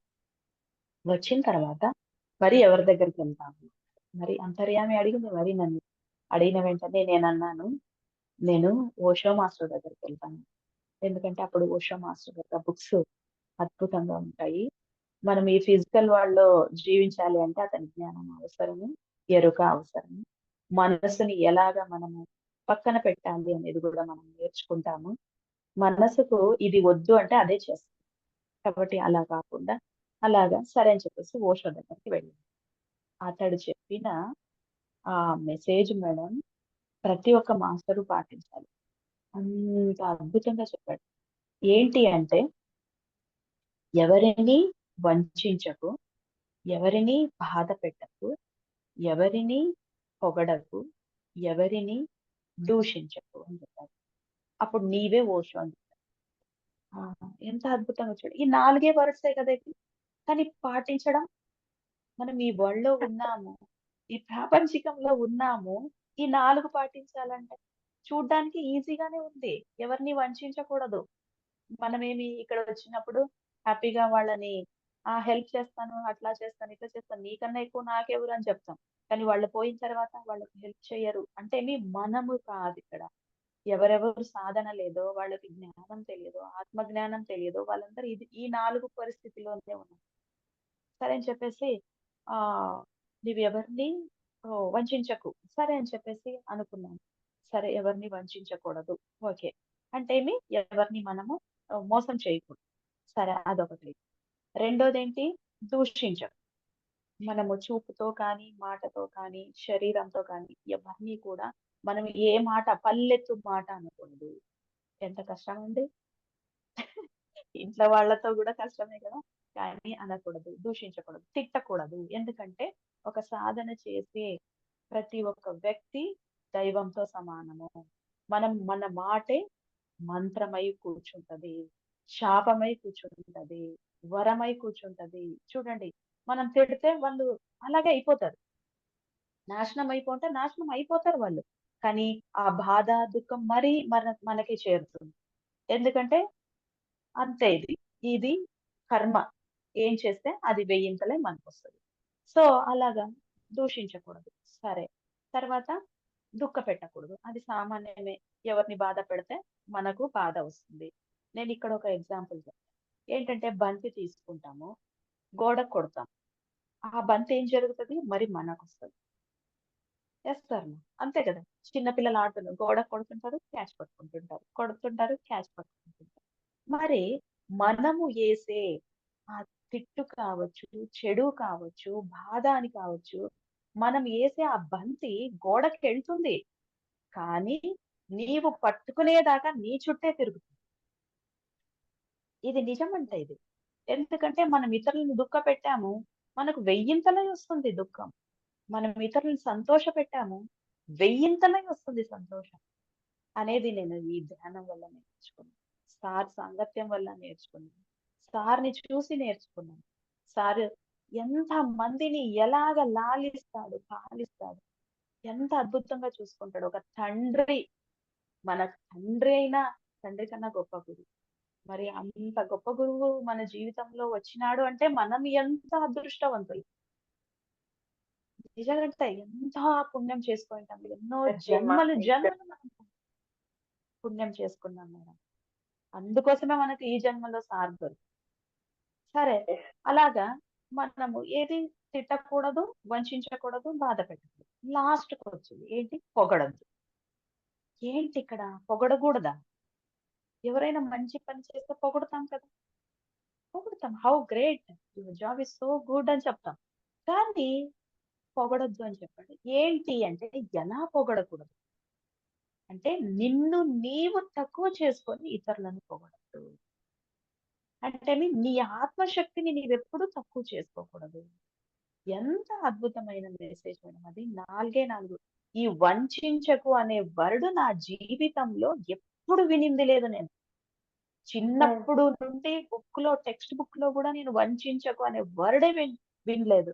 కానీ ఓషో ద్వారా నా ధ్యానంలోనే విన్నాను. అప్పుడు నాకు పర్ఫెక్ట్‌గా అనిపించిందనమాట. ఓహో! సాధన చేస్తే మాకు నిజంగా మెసేజెస్ దొరుకుతాయి అనేది నేను ఇక్కడ నేర్చుకున్నాననమాట. అలాగా అందరితో మాస్టర్‌లతో నేను మెసేజెస్ తీసుకున్నాను. అలాగే శివుడు, పార్వతి దగ్గర గూడా వెళ్ళాను. వాళ్ళేం చెప్తారు, మీరు మాలాగా అన్యోన్యంగా ఉండండి. అప్పుడు మీకు ఎలాంటి అడ్డంకులు లేకుండా మీరు హ్యాపీగా సాధన చేసుకోవచ్చు, ప్రచారం చేసుకోవచ్చు అని జెప్పారండి. అంటే వాళ్ళెంత అన్యోన్యంగా ఉంటారు మేడం. శివుడు, పార్వతి గ్రేట్ దంపతులు. అలాగా మీరు గూడా అలా ఉండండి అని చెప్పారు. అలాగా ఆ రోజు ఇంకా మరీ అడిగాను అంతరాత్మని. నాకు నా బిడ్డ ఎలా ఉంటది అని. అంటే నీ బిడ్డ బ్రహ్మాండంగా ఉంటది. తను అనుకున్నట్టే ఉంటది అనొచ్చింది. ఆ! సరేలే సాధన చేస్తుంది. తను గొప్ప మాస్టర్ అని చెప్పారు. సరే అని చెప్పేసి హ్యాపీగా అయిపోయింది. ఇంకా ఆ రోజు మరి అదే సేమ్ 3:30-5:30 లోపల ఆ విజన్ అయిపోయింది. అంతసేపు కూర్చున్నా గూడా ఏదో ఒక 10 మినిట్స్‌లో ఇవన్నీ వచ్చినాయేమో అనిపిస్తుంది. కానీ టైం చూస్తే గంట, గంటన్నర, 2 గంటలు. అలాగా నా అంటే ఇదింతా ఆస్ట్రల్. ఇవన్నీ చూడండి ఈ మెసేజెస్ అన్నీ భౌతిక జీవితంలోకే. ఖచ్చితంగా హ్మ్. భౌతిక జీవితంలో మనం ఎలా జీవించాలి అంటే, ఇవన్నీ పట్టుకుంటేనే మనము హ్యాపీగా జీవించగలం. మనకు తెలుస్తుంది కర్మ అనేది ఉండదు. కర్మ అనేది లేదు. కానీ మనం ఇలాంటివి చేస్తే ఇతరులను దుఃఖపెడితే కర్మ వస్తుంది కదా! అవునా అవును లేదా? కదా! కాబట్టి అవన్నీ కూడా ఆ! వస్తాయి గదా! మనకు ఇప్పుడు తెలిసిందిగా ఇవన్నీ తెలిసే జ్ఞానం వచ్చింది. ఇప్పుడేమనిపించింది? ఓకే. అవన్నీ చేయకూడదు. ఎందుకంటే మనం సాధన చేసే కొలది మనమే ఇతరులు చూడడం స్టార్ట్ చేస్తాం. అలాగా లాక్‌డౌన్ పీరియడ్ లో ఒక ఇదొచ్చింది ఇన్నర్ జర్నీ అప్పుడు. మీరు చేశారో లేదో? అవును. 2 ఇయర్ చేశాను మేడం. ఇన్నర్ చాలా జర్నీ కాన్సెప్ట్ కి నేను కూడా పార్టిసిపేట్ అయ్యాను. అవునా? పార్టిసిపేట్ అయ్యారా మీరు కూడా? ఓకే. Yes. అద్భుతం కదా మేడం ఇది. అక్కడ నేను చాలా. అంటే హ్మ్. ధ్యానానికి ముందు జీవితం, ధ్యానం ఒక జీవితం నా లైఫ్‌లో. ధ్యానం తర్వాత ఇన్నర్ జర్నీ ఒక జీవితం. సార్ ఏం చెప్తారు? యూ ఆర్ గాడ్ అండి. కానీ మేము గాడ్‌గా ఆ ఒక్కొక్క క్షణంలో ఉంటాం, ఒక్కొక్క క్షణంలో ఉండం. ఎందుకంటే దుఃఖం కలిగినప్పుడు నేను దేవుడు గాదు. మా ఆయన తిట్టాడా? దేవుడు గాదు. మా అమ్మ తిట్టిందా? దేవుడు గాదు. స్కూల్‌లో బాస్ తిట్టాడా? నేను దేవుడు గాదు. ఎందుకంటే ఏడుపొస్తుంది. అప్పుడు దేవుడు గాదు. కానీ ఇన్నర్ జర్నీ చేసిన తర్వాత నాకు ఏ స్థితి వచ్చింది అంటే ఐ యామ్ గాడ్ అని ఒక లెవెల్‌లో పోయి కూర్చున్నాను. అంటే ఏ సమస్య వచ్చినా కూడా, ఏ సమస్య వచ్చినా కూడా నా యొక్క ఎదుగుదలకు అని అర్థమైపోయింది. ఓకే. ఐ యామ్ గాడ్ కదా! మరి ఈ సమస్య వచ్చిందంటే దీనివల్ల ఏం నేర్చుకోవాలని అనేది అలా స్టార్ట్ అయింది. కరెక్టే. ధ్యానమే అక్కడ చేపిచ్చేది కూడా ఇన్నర్ జర్నీలో చేపించేది కూడా ధ్యానమే.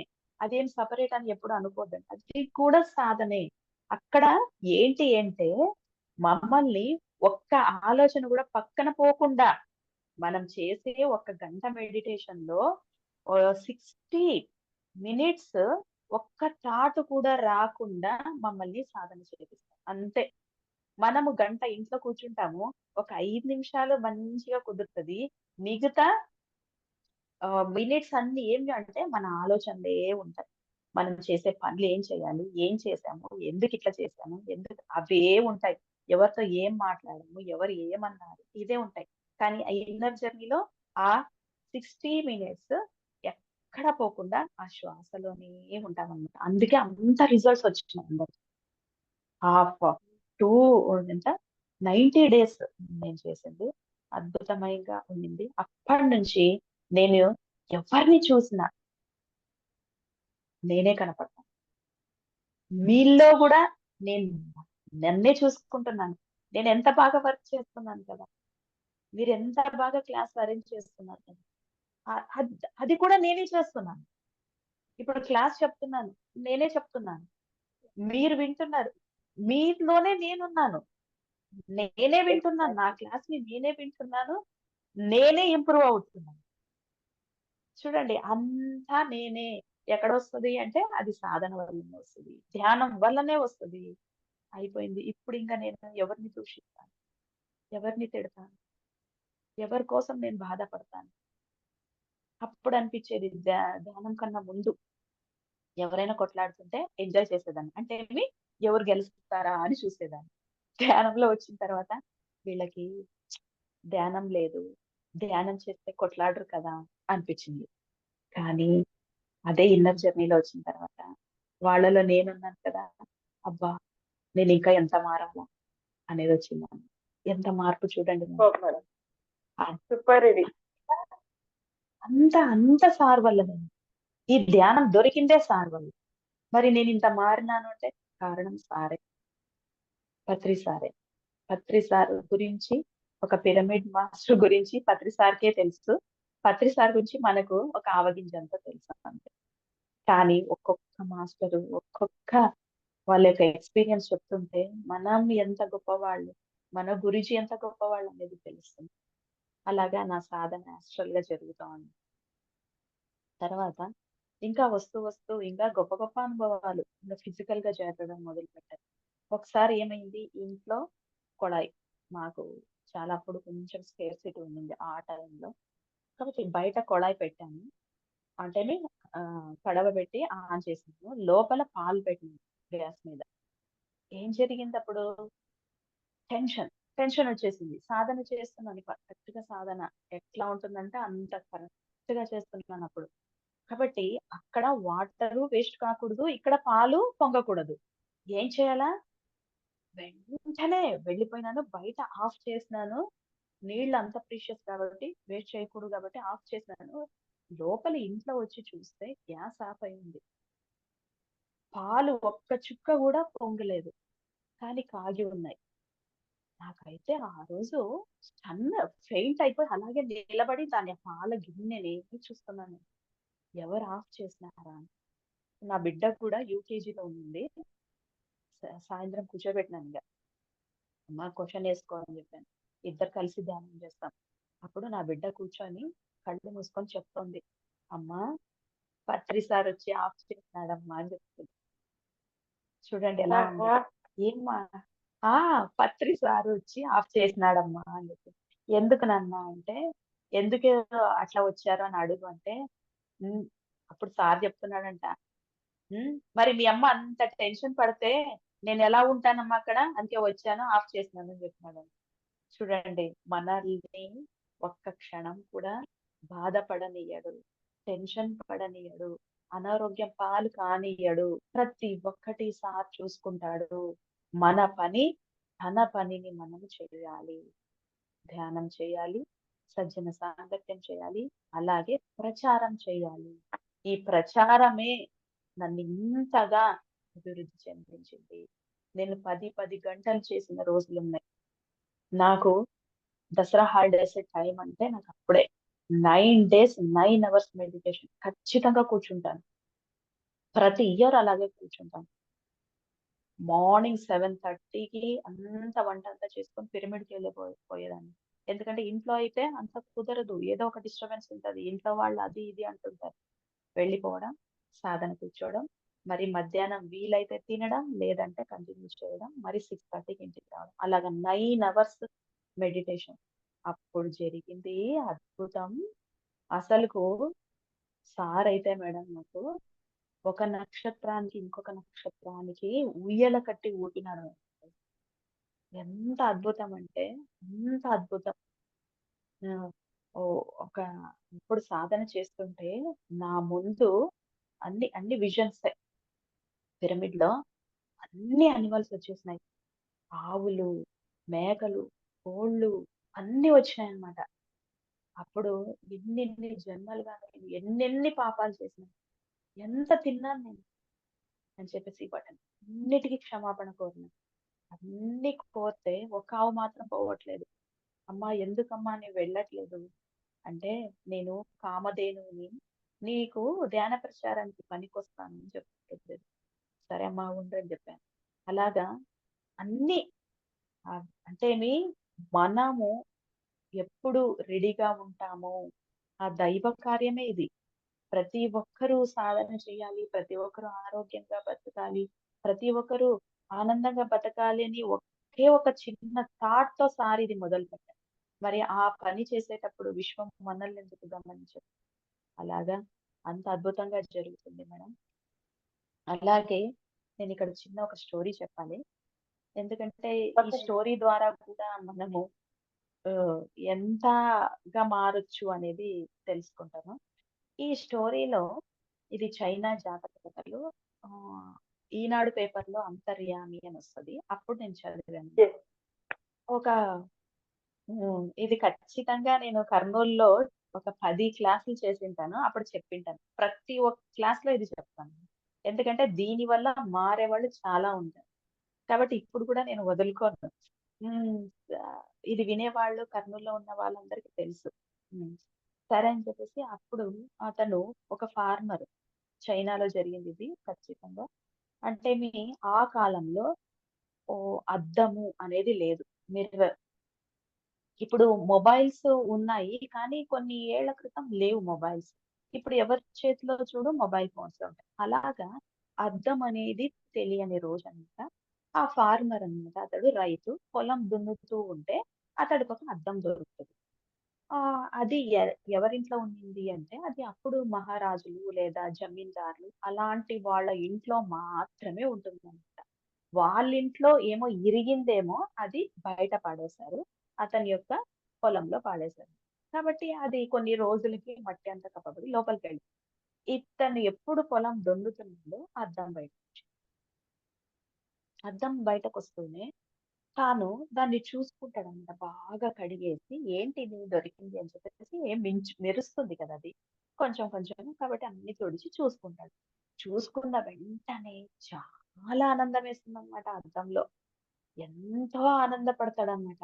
ఇంక దాన్ని తీసుకుపోయి ఇంట్లో వెళ్ళి అప్పుడు మనలాగా బీరువాలు అవి ఏం లేవు. ట్రంక్ పెట్టారు. దాన్ని తీసాడనమాట. దాన్ని జాగ్రత్తగా పెట్టాడు. లాక్ ఏసుకొని వెళ్ళిపోయాడు. ప్రతిరోజు మార్నింగ్ లేస్తాడు. బీగం ఓపెన్ చేస్తాడు. తనని అక్కడ ఆ ఫోటోలో ఉన్న అతనితో బాగా మాట్లాడతాడు. తనతో తాను మాట్లాడుకుంటాడు. మరి పొలంకెళ్ళిపోతాడు. మరి వెళ్ళేటప్పుడు దాన్ని భద్రంగా అక్కడ పెట్టి మళ్ళీ లాక్ ఏసుకొని వెళ్ళిపోతాడు. వాళ్ళ ఆవిడకి డౌటొస్తుంది. ఏంటి మా ఆయన ఏదో వస్తువుతో మాట్లాడుతున్నాడు. ఏంటది అని చెప్పేసి చూడాలి అని చెప్పేసి ఎంత ఇంటెలిజెంట్ అయినా కూడా ఒక్కసారైనా బీగాన్ని మర్చిపోతాం. అలాంటిది ఒకరోజు మర్చిపోతాడు. మర్చిపోయి బీగాన్ని అక్కడే పెట్టేసి పొలంకెళ్ళిపోతాడు. తనేం చేస్తది? వెంటనే అతను వెళ్ళిన వెంటనే బీగం తీసుకొని ఓపెన్ చేసి అద్దాన్ని చూస్తది. చూసిన వెంటనే బోర్న ఏడుస్తదామె. ఎందుకు? తాను ఒక పరాయి స్త్రీతో మాట్లాడుతున్నాడు అనుకుంటది. ఎందుకంటే అద్దంలో తాను తానే కనపడుతుందని తనకు తెలియదు. కాబట్టి తాను దాన్ని చూసేసి ఓన్న ఏడుస్తూ ఏం చేస్తది? తల్లి దగ్గరికెళ్తదనమాట. అమ్మా! అమ్మా! మీ అల్లుడు గారు నన్ను మోసం చేస్తున్నారమ్మా. ఎవరో ఒక సుందరమైన స్త్రీతో మాట్లాడుతున్నాడమ్మా. ప్రతిరోజు మాట్లాడుతున్నాడమ్మా అని చెప్పారు. ఏంటే మా అల్లుడు గారు ఎంత మంచి వాళ్ళు అలా చెయ్యరు అని చెప్తది పాపం వాళ్ళమ్మ. లేదమ్మా నేను చూశానమ్మా అంటే, ఏదో ఆ వస్తువు తీసుకురా నేను చూస్తానంటే, ఎవరు కనపడతారు అక్కడ ఆమె చూస్తే? ఆ ముసలామె కనపడతది. అవును. ఆ ముసలామె చూసిన వెంటనే ఆమె అనుకుంటది, అరెరే! నా అల్లుడు రెండో ఫ్యామిలీ పెడితే పెట్టాడు. కానీ ఎందుకు ఒక ముసలామెతో కాపురం చేస్తున్నాడు అని ఆమె కూడా చింత చేస్తుంది. అది కొంచెం గలాట ఏమైపోతది అంటే, ఆ ఊరి యొక్క పెద్ద దగ్గరికి వెళ్తుంది. ఆ ఊరి పెద్ద అతను అడుగుతాడు. "ఏంపా నీవు ఎవరో ఒక పరాయి స్త్రీతో మాట్లాడుతున్నావంట. మీ ఆవిడకు మోసం చేస్తున్నావంట." పాపం అతడు అమాయకంగా, "లేదు నేను చెయ్యట్లేదు రాజా" అని చెప్తాడు. "లేదు లేదు అంటే ఎలా చెప్పింది తను అంటే, ఈ వస్తువులో చూసి చెప్పింది అంటే, చూడండి అంటే చూస్తే అక్కడ ఎవరు కనపడతారు? అతనే ఎవరు? ఆ ఊరి పెద్ద కనపడతాడు. ఆ ఊరి పెద్ద ఏమనుకుంటాడు? అరెరే! కాపురం ఏదో రెండో ఫ్యామిలీ పెట్టావు. కానీ మగవాడితో ఎందుకు పెట్టినావురా? ఆడపిల్ల దొరకలేదా అంటాడు. అంటే దీని వల్ల ఇదేమో నవ్వు కలిగిస్తది మనకేమో. కానీ దీని వల్ల ఎంత జ్ఞానం ఉంది. అంటే ఎవరి జ్ఞానం ఎంత ఉందో అలాగే ప్రవర్తిస్తాము. ఎవరి జ్ఞానం ఎంత ఉంటుందో అందుకోసమే మమ్మల్ని చులకన చేసి మాట్లాడారా? ఒకటే అనుకోవాలా. ఓకే. వాళ్ళ జ్ఞానం అంతే. వాళ్ళకు సాధన లేదు. ఓకే. అంతే అలాగే ప్రవర్తిస్తారు. ఓకే. వాళ్ళని పక్కన పెడతాం. అంతే. ఒక ఎల్‌కేజీ పిల్లవాడు ఎల్‌కేజీ జ్ఞానంతోనే ఉంటాడు. 10థ్ క్లాస్ పిల్లవాడు 10థ్ క్లాస్ జ్ఞానంతో ఉంటాడు. మరి పీజీ చేసిన వాళ్ళు పీజీ లెవెల్‌లో ఉంటారు. ఎల్‌కేజీ వాళ్ళకి 10థ్ క్లాస్ వాళ్ళకి పీజీ వాళ్ళ గురించి తెలియదు గదా! కాబట్టి వాళ్ళు ఓకే. ఏదో ఒక మాట అంటూనే ఉంటారు. ఇంట్లో వాళ్ళు కూడా అంతే. మమ్మల్ని ఏదైనా అంటున్నారంటే ఒకటే అనుకోవాలి. అద్దం ఈ కాన్సెప్ట్ మనకు గుర్తు రావాలి. తన జ్ఞానం అంతే ఉంది. అలాగే ప్రవర్తిస్తది అని చెప్పి మనము వాళ్ళని ఏది అనుకోకుండా మనసులో దాన్ని దాచిపెట్టుకోకుండా, మనసులో స్టోర్ చేసుకోకుండా అప్పటికప్పుడు క్లీన్ చేసుకుంటూ వెళ్ళిపోతూ ఉండాలి. అప్పుడే మనము ఈ ప్రపంచంలో ఈ ప్రాపంచిక జీవితంలో ఆనందంగా జీవించగలం. లేకపోతే అలాగే ఏ అద్దాన్ని పట్టుకుని ఏడుసుకుంటా ఉండడం. ఏడుస్తూ ఉండడమే మన లైఫ్. అది కాదు. సార్ ఏం చెప్పాడు? మీరు ఆనందంగా, వైభోగంగా జీవించడానికే మీరు ఈ జన్మ తీసుకుంటున్నారు. మరి ఎక్కడుందది? వాళ్ళన్నారంటే ఏడుస్తాం. వాళ్ళు తిట్టారంటే కుళ్ళిపోతాం. ఎందుకు అవన్నీ ఎందుకు? అవన్నీ వద్దు. అందుకోసమే ఎవరైనా మిమ్మల్ని అర్థం చేసుకోకుండా ఏదైనా ఒక మాట అన్నారంటే ఒకటే అనుకోండి అద్దం. అద్దం కాన్సెప్ట్. ఇంక అయిపోయింది. దాని ద్వారా మనకేమైపోతుంది అంటే, మనకు మన గురించి తెలుస్తుంది. ఓకే. నా గురించి అంతే అర్థమైంది. అంతే అర్థమైంది. అలాగే ప్రవర్తిస్తున్నారు. ఓకే. వాళ్ళని క్షమించేస్తూ ముందుకెళ్ళిపోతూ ఉండాలి. అలాగే ఈ ప్రపంచంలో మనం జన్మ తీసుకున్నాము అంటే ఇది ఒక మాయా ప్రపంచం. ఏది చూసినా కూడా మనకేమనిపిస్తుంది? అట్రాక్షన్ చేస్తూ ఉంటది. మరి మనం ఈ మాయ నుండి ఎలా బయటపడాలి? అంటే ఇక్కడ ఒకసారి నారదుడు ఆహ్, ఎవరిని అడుగుతాడు? నారాయణ్‌ని అడుగుతాడు. ఈరోజు అతనిది ఏకాదశి. అందుకే ఈ స్టోరీ వస్తుందేమో. అతన్ని వెళ్లి అడుగుతాడన్నమాట. ఆ! నారాయణ, నారాయణ, అందరూ భూమండలంలో మాయ, మాయ, మాయ అని కొట్టుకుంటున్నారు. అసలు మాయ అంటే ఏంటి?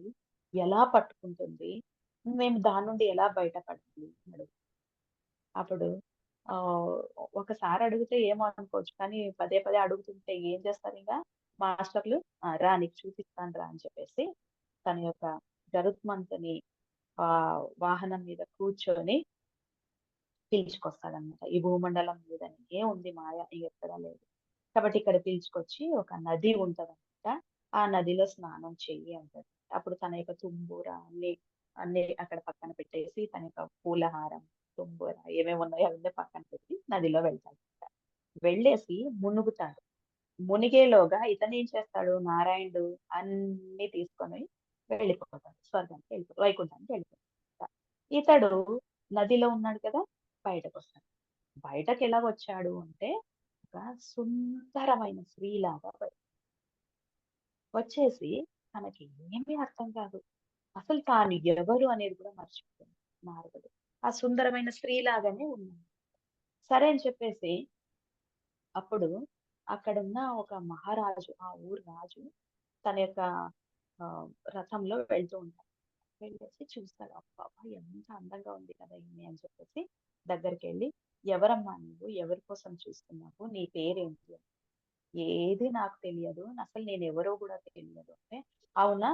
నా మా రాజప్రసాదం కదా! నేను నిన్ను పెళ్లి చేసుకుంటాను అని చెప్తాను.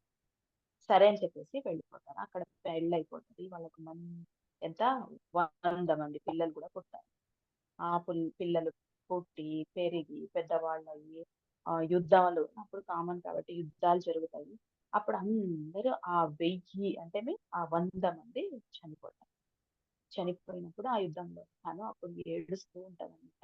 ఆ నారదు వేషంలో ఉన్న ఆమె ఏడుస్తూ, ఏడుస్తూ ఉంటే మరి నారాయణులు వస్తారనమాట. వచ్చేసి ఆహ్, ఇక్కడ రండి అని చెప్పి పిలిచేసి స్నానం చేయండి. ఆ నదిలో మునగండి అని మరి నదిలో మునుగుతాడు. నదిలో మునిగి బయటకొచ్చేలోగా నారదుడుగా బయటకొస్తాడు. నారదుడుగా బయటకొచ్చేసి, "అయ్యో! ఏం సమీర్ నేను ఇంతసేపు స్నానం చేస్తున్నాను" అని అనుకో ఉంటాడు. అంటే లేదులే నీ తుంబురు అన్ని తీసుకో అని చెప్పేసి అన్ని ఇస్తే అన్ని యేసుకుంటాడు. అప్పుడు పక్కన ఉంటాడు కదా రాజు, మహారాజు అతను ఆమె భర్త ఏడుస్తాడనమాట. అయ్యో! నా భార్య ఏమి ఇలా అయిపోయింది. అప్పుడు నారదుడికి చెప్తాడన్నమాట. ఇదే మాయ. అది వచ్చింది తెలియదు, పట్టుపోయింది తెలియదు, అది వెళ్ళింది కూడా నీకు తెలియదు. కానీ నీ జీవితంలో 100 ఏళ్ల పైన ఉంది. 1000 సంవత్సరాలయింది. చూసావా? ఇదే మాయ. భూమండలంలో మాయ, మాయ అని కొట్టుకుంటున్నారు కదా! దాని నుండి బయటపడడానికి ఒకటే మార్గం ఉంది. అది సాధన, ధ్యానం అని చెప్తాడన్నమాట. అంటే మనం సాధన చేస్తూ ఉన్నప్పుడు మనం ఎరుక స్థితిలో ఉంటాము. సాధన తర్వాత కూడా మనము అబ్జర్వ్ చేస్తాము పరిస్థితులని. అది అవసరమా? ఆ వస్తువు అవసరమా? వాళ్ళతో మాట్లాడడం అవసరమా? వాళ్ళు మన గురించి ఏమనుకుంటున్నారనేది కూడా తెలిసిపోతుంది. అంతా ఈ మాయ నుండి బయటపడడానికి ఒక మార్గమే ఈ సాధన. అంటే మీ సాధన చేసే వాళ్ళకి ఖచ్చితంగా ఈ మాయ అనేది అంతటిదొక్క ఉంటది. సార్ చెప్పింది. సో, ఇలా ఉంటది మేడం ఈ సాధన. ఈ ప్రాపంచికంలో ఉన్నాం కదా! ఏదో వెళ్ళిపోదాము అనుకుంటాం. కానీ మనలోని ఆ అరిషడ్ వర్గాలనేవి ఎప్పటికప్పుడు అలాగే మమ్మల్ని కిందకు లాగాలని చూస్తుంటాయి. అరిషడ్ వర్గాలు అన్నప్పుడు ఇక్కడ చూడండి ఆహ్, క్రోధం తీసుకుందాం ఫస్ట్. ఈ క్రోధం అనేది ప్రతి ఒక్క మనిషికి ఉంటది. కానీ ఆహ్, మనుషులు 4 రకాలు. ఉత్తములు, మధ్యములు, అధములు, నీచులు. 4 రకాలన్నమాట. ఉత్తములు అంటే ఎవరయ్యా అంటే రాముడు, కృష్ణుడు ఇలాంటివి. మరి నెక్స్ట్ మధ్యములు అంటే మధ్యము. మనుషులు రావచ్చు. ఆ? నెక్స్ట్ అధములు అంటే అది. కొంచెము బుద్ధి లేని వాళ్ళు. నీచులు అంటే ఇతరులను హర్ట్ చేసేది. ఇలా. ఒకసారి రాముడు ఏం చేశాడు, సీతమ్మని వెతుకుతూ వెళ్తున్నప్పుడు సముద్రుడు రోడ్డు అంటే ప్లేస్ ఇవ్వడు వెళ్ళడానికి లంకకు. అప్పుడు 3 రోజులు వెయిట్ చేస్తాడు రాముడు. మరి రాముడు ఉత్తముడు కదా! కానీ అక్కడ కోపం వచ్చేస్తుంది. కోపం వచ్చేసి తన బాణాన్ని తీసి సముద్ర అని చెప్పేసి కొట్టడానికి వెళ్తాడు. ఆ సముద్రుడు భయపడి వచ్చేస్తాడు. బయటకు వచ్చేసి రామా, రావణుడు చెప్పాడు మీకు దారి ఇయ్యొద్దని చెప్పాడు అంటే, అంటే అలాంటి అంత గొప్ప ఉత్తముడికి కూడా కోపం వచ్చింది. క్రోధం అనేది వచ్చింది. ఆ కోపం అనేది ఎంత ఉంది అంటే 2 క్షణాలే ఉంది. అది గమనించాల మనం. పత్రిసారికి కూడా కోపం వస్తుంది. 2 క్షణాలే ఉంటది. ఇక్కడ ఈడ్చి కొట్టింటాడు. ఇక్కడ చెయ్యేసి ఏం ఎలా ఉన్నావు అని మరి మాట్లాడించుకుంటూ వెళ్తాడు. వాడు కొట్టుకున్నవాడు కొట్టుకొని అబ్బా నాకెంత బాగయింది, పళ్ళనొప్పి పోయింది అంటుంటాడు. సరేనా? అంటే అక్కడ తిట్టడం కానీ వెంటనే 2 క్షణాల్లోనే అతడు మరి మారిపోతాడు. అంటే అది ఉత్తమమైన లక్షణము. నెక్స్ట్ మధ్యములు. మధ్యములకి 2 గంటల 45 నిమిషాలు కోపం అనేది.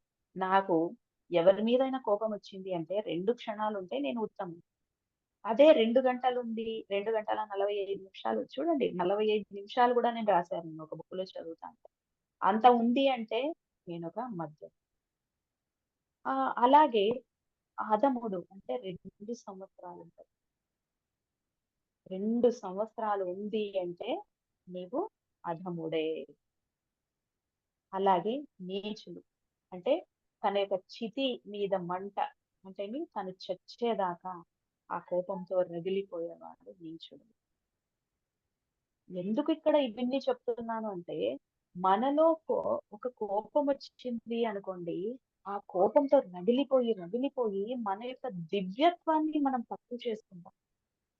ఎందుకంటే నీలో ఈ అరిషడ్ వర్గాలనేవి ఉన్నాయి అంటే నీ జీవితంలో ఇంకా నీ యొక్క దైవత్వాన్ని నీవు మర్చిపోవాలి. నీలో ఉన్న ప్రేమతత్వాన్ని నీవు మర్చిపోవాలి. నీవింకా నీచడు కింద లెక్క అయిపోతావు. వస్తూ దిగజారిపోతావు మనిషి. అందుకోసమే ఇక్కడ క్రోధం ఒకటే కాదు, ప్రేమ, మోహము. ఈ ప్రేమ వచ్చిందనుకోండి 2 క్షణాలే ఉండాలి. బిడ్డంటే ప్రేమ, కొడుకంటే ప్రేమ ఎంతసేపు ఉండాలి? 2 క్షణాలు. నా నాన్నే ఎంత చేసావే అంతే చాలు. 2 గంటలొద్దు అవసరంలే. 2 ఏళ్ళు అవసరంలే. కానీ ఒక పేగుబంధం అనేది ఉంటది. అది ఖచ్చితంగా ఉంటది ప్రతి ఒక్కరికి తల్లికి. అది ఉండాలి. కానీ అంతగా మనము మోహము పెంచుకోకూడదు. పుట్టిన బిడ్డల మీదనే పెంచుకోలేదు పత్రిసారి. ఎంత టచ్ మీ నాట్‌గా జీవించాడు. ఎంత అందమైన భార్య. ముత్యాల్లాంటి పిల్లలు. మరి అంత గూడా తాను మధ్య మార్గంలోనే జీవించాడు సార్. దాన్ని చూసి మనం నేర్చుకోవాలి. అని చెప్పేసి లేని దాన్ని మనము ఊహించుకొని ఏం పోవాల్సిన అవసరం లేదు. నీవెప్పుడు సాధన పర్ఫెక్ట్‌గా చేస్తూ ఉంటావో, అప్పుడు మనలో ఖచ్చితంగా ఈ రాగ ద్వేషాలన్నీ తక్కువవుతూ వెళ్ళిపోతుంటాయి. ప్రేమ గూడా ఉండకూడదు. ప్రేమ ఆ క్షణమే. మోహం ఆ క్షణమే. అన్నీ గూడా ఇక్కడ ఒకతను పడిపోయి ఉంటాడంట. ఒక స్వామి సాధన చేస్తూ రోడ్డు మీద అలాగే పడిపోయినాడు. పడిపోయింటే ఒక దొంగ చూస్తాడంట. అమ్మో! ఇతనెవరో నాకన్నా గజ దొంగలాగున్నాడు. రాత్రంతా దొంగతనం చేసి ఇక్కడొచ్చి పడిపోయినాడు. ఇతన్ని పక్కన నేనుంటే నన్ను కూడా రక్షక భటులు అంటే పోలీసులు వచ్చి పట్టుకుపోతారని చెప్పేసి అక్కడి నుంచి వెళ్ళిపోతాడు. నెక్స్ట్ ఒక సారా తాగేవాడొస్తాడు. తాగుతూ వచ్చి చూస్తాడంట. అబ్బా! వీడెవడో నాకన్నా గొప్ప తాగుబోతులాగున్నాడు. నేనే మేలు ఇంత తాగినా కూడా స్ట్రిక్ట్‌గా నడుచుకుంటా వెళ్తున్నానని తూలుకుంటా వెళ్ళిపోతాడు. లాస్ట్ కి ఒక యోగి వస్తాడంట. అమ్మా, ఎంత గొప్ప యోగి! తను సాధన చేస్తూ చేస్తూ చేస్తూ తన యొక్క శరీరాన్ని మర్చిపోయి ఇక్కడ పడిపోయినాడు. ఇలాంటి మహాత్ముడికి నేను సేవ చేస్తే నాకు కూడా ఉన్నతమైన మార్గం దొరుకుతుంది అని చెప్పేసి అతనికి ఏ కుక్కలు పక్కన రాకుండా, అలాగే వర్షం పడకుండా ఏదో అట్లా అన్ని తను రెడీ చేస్తాడనమాట.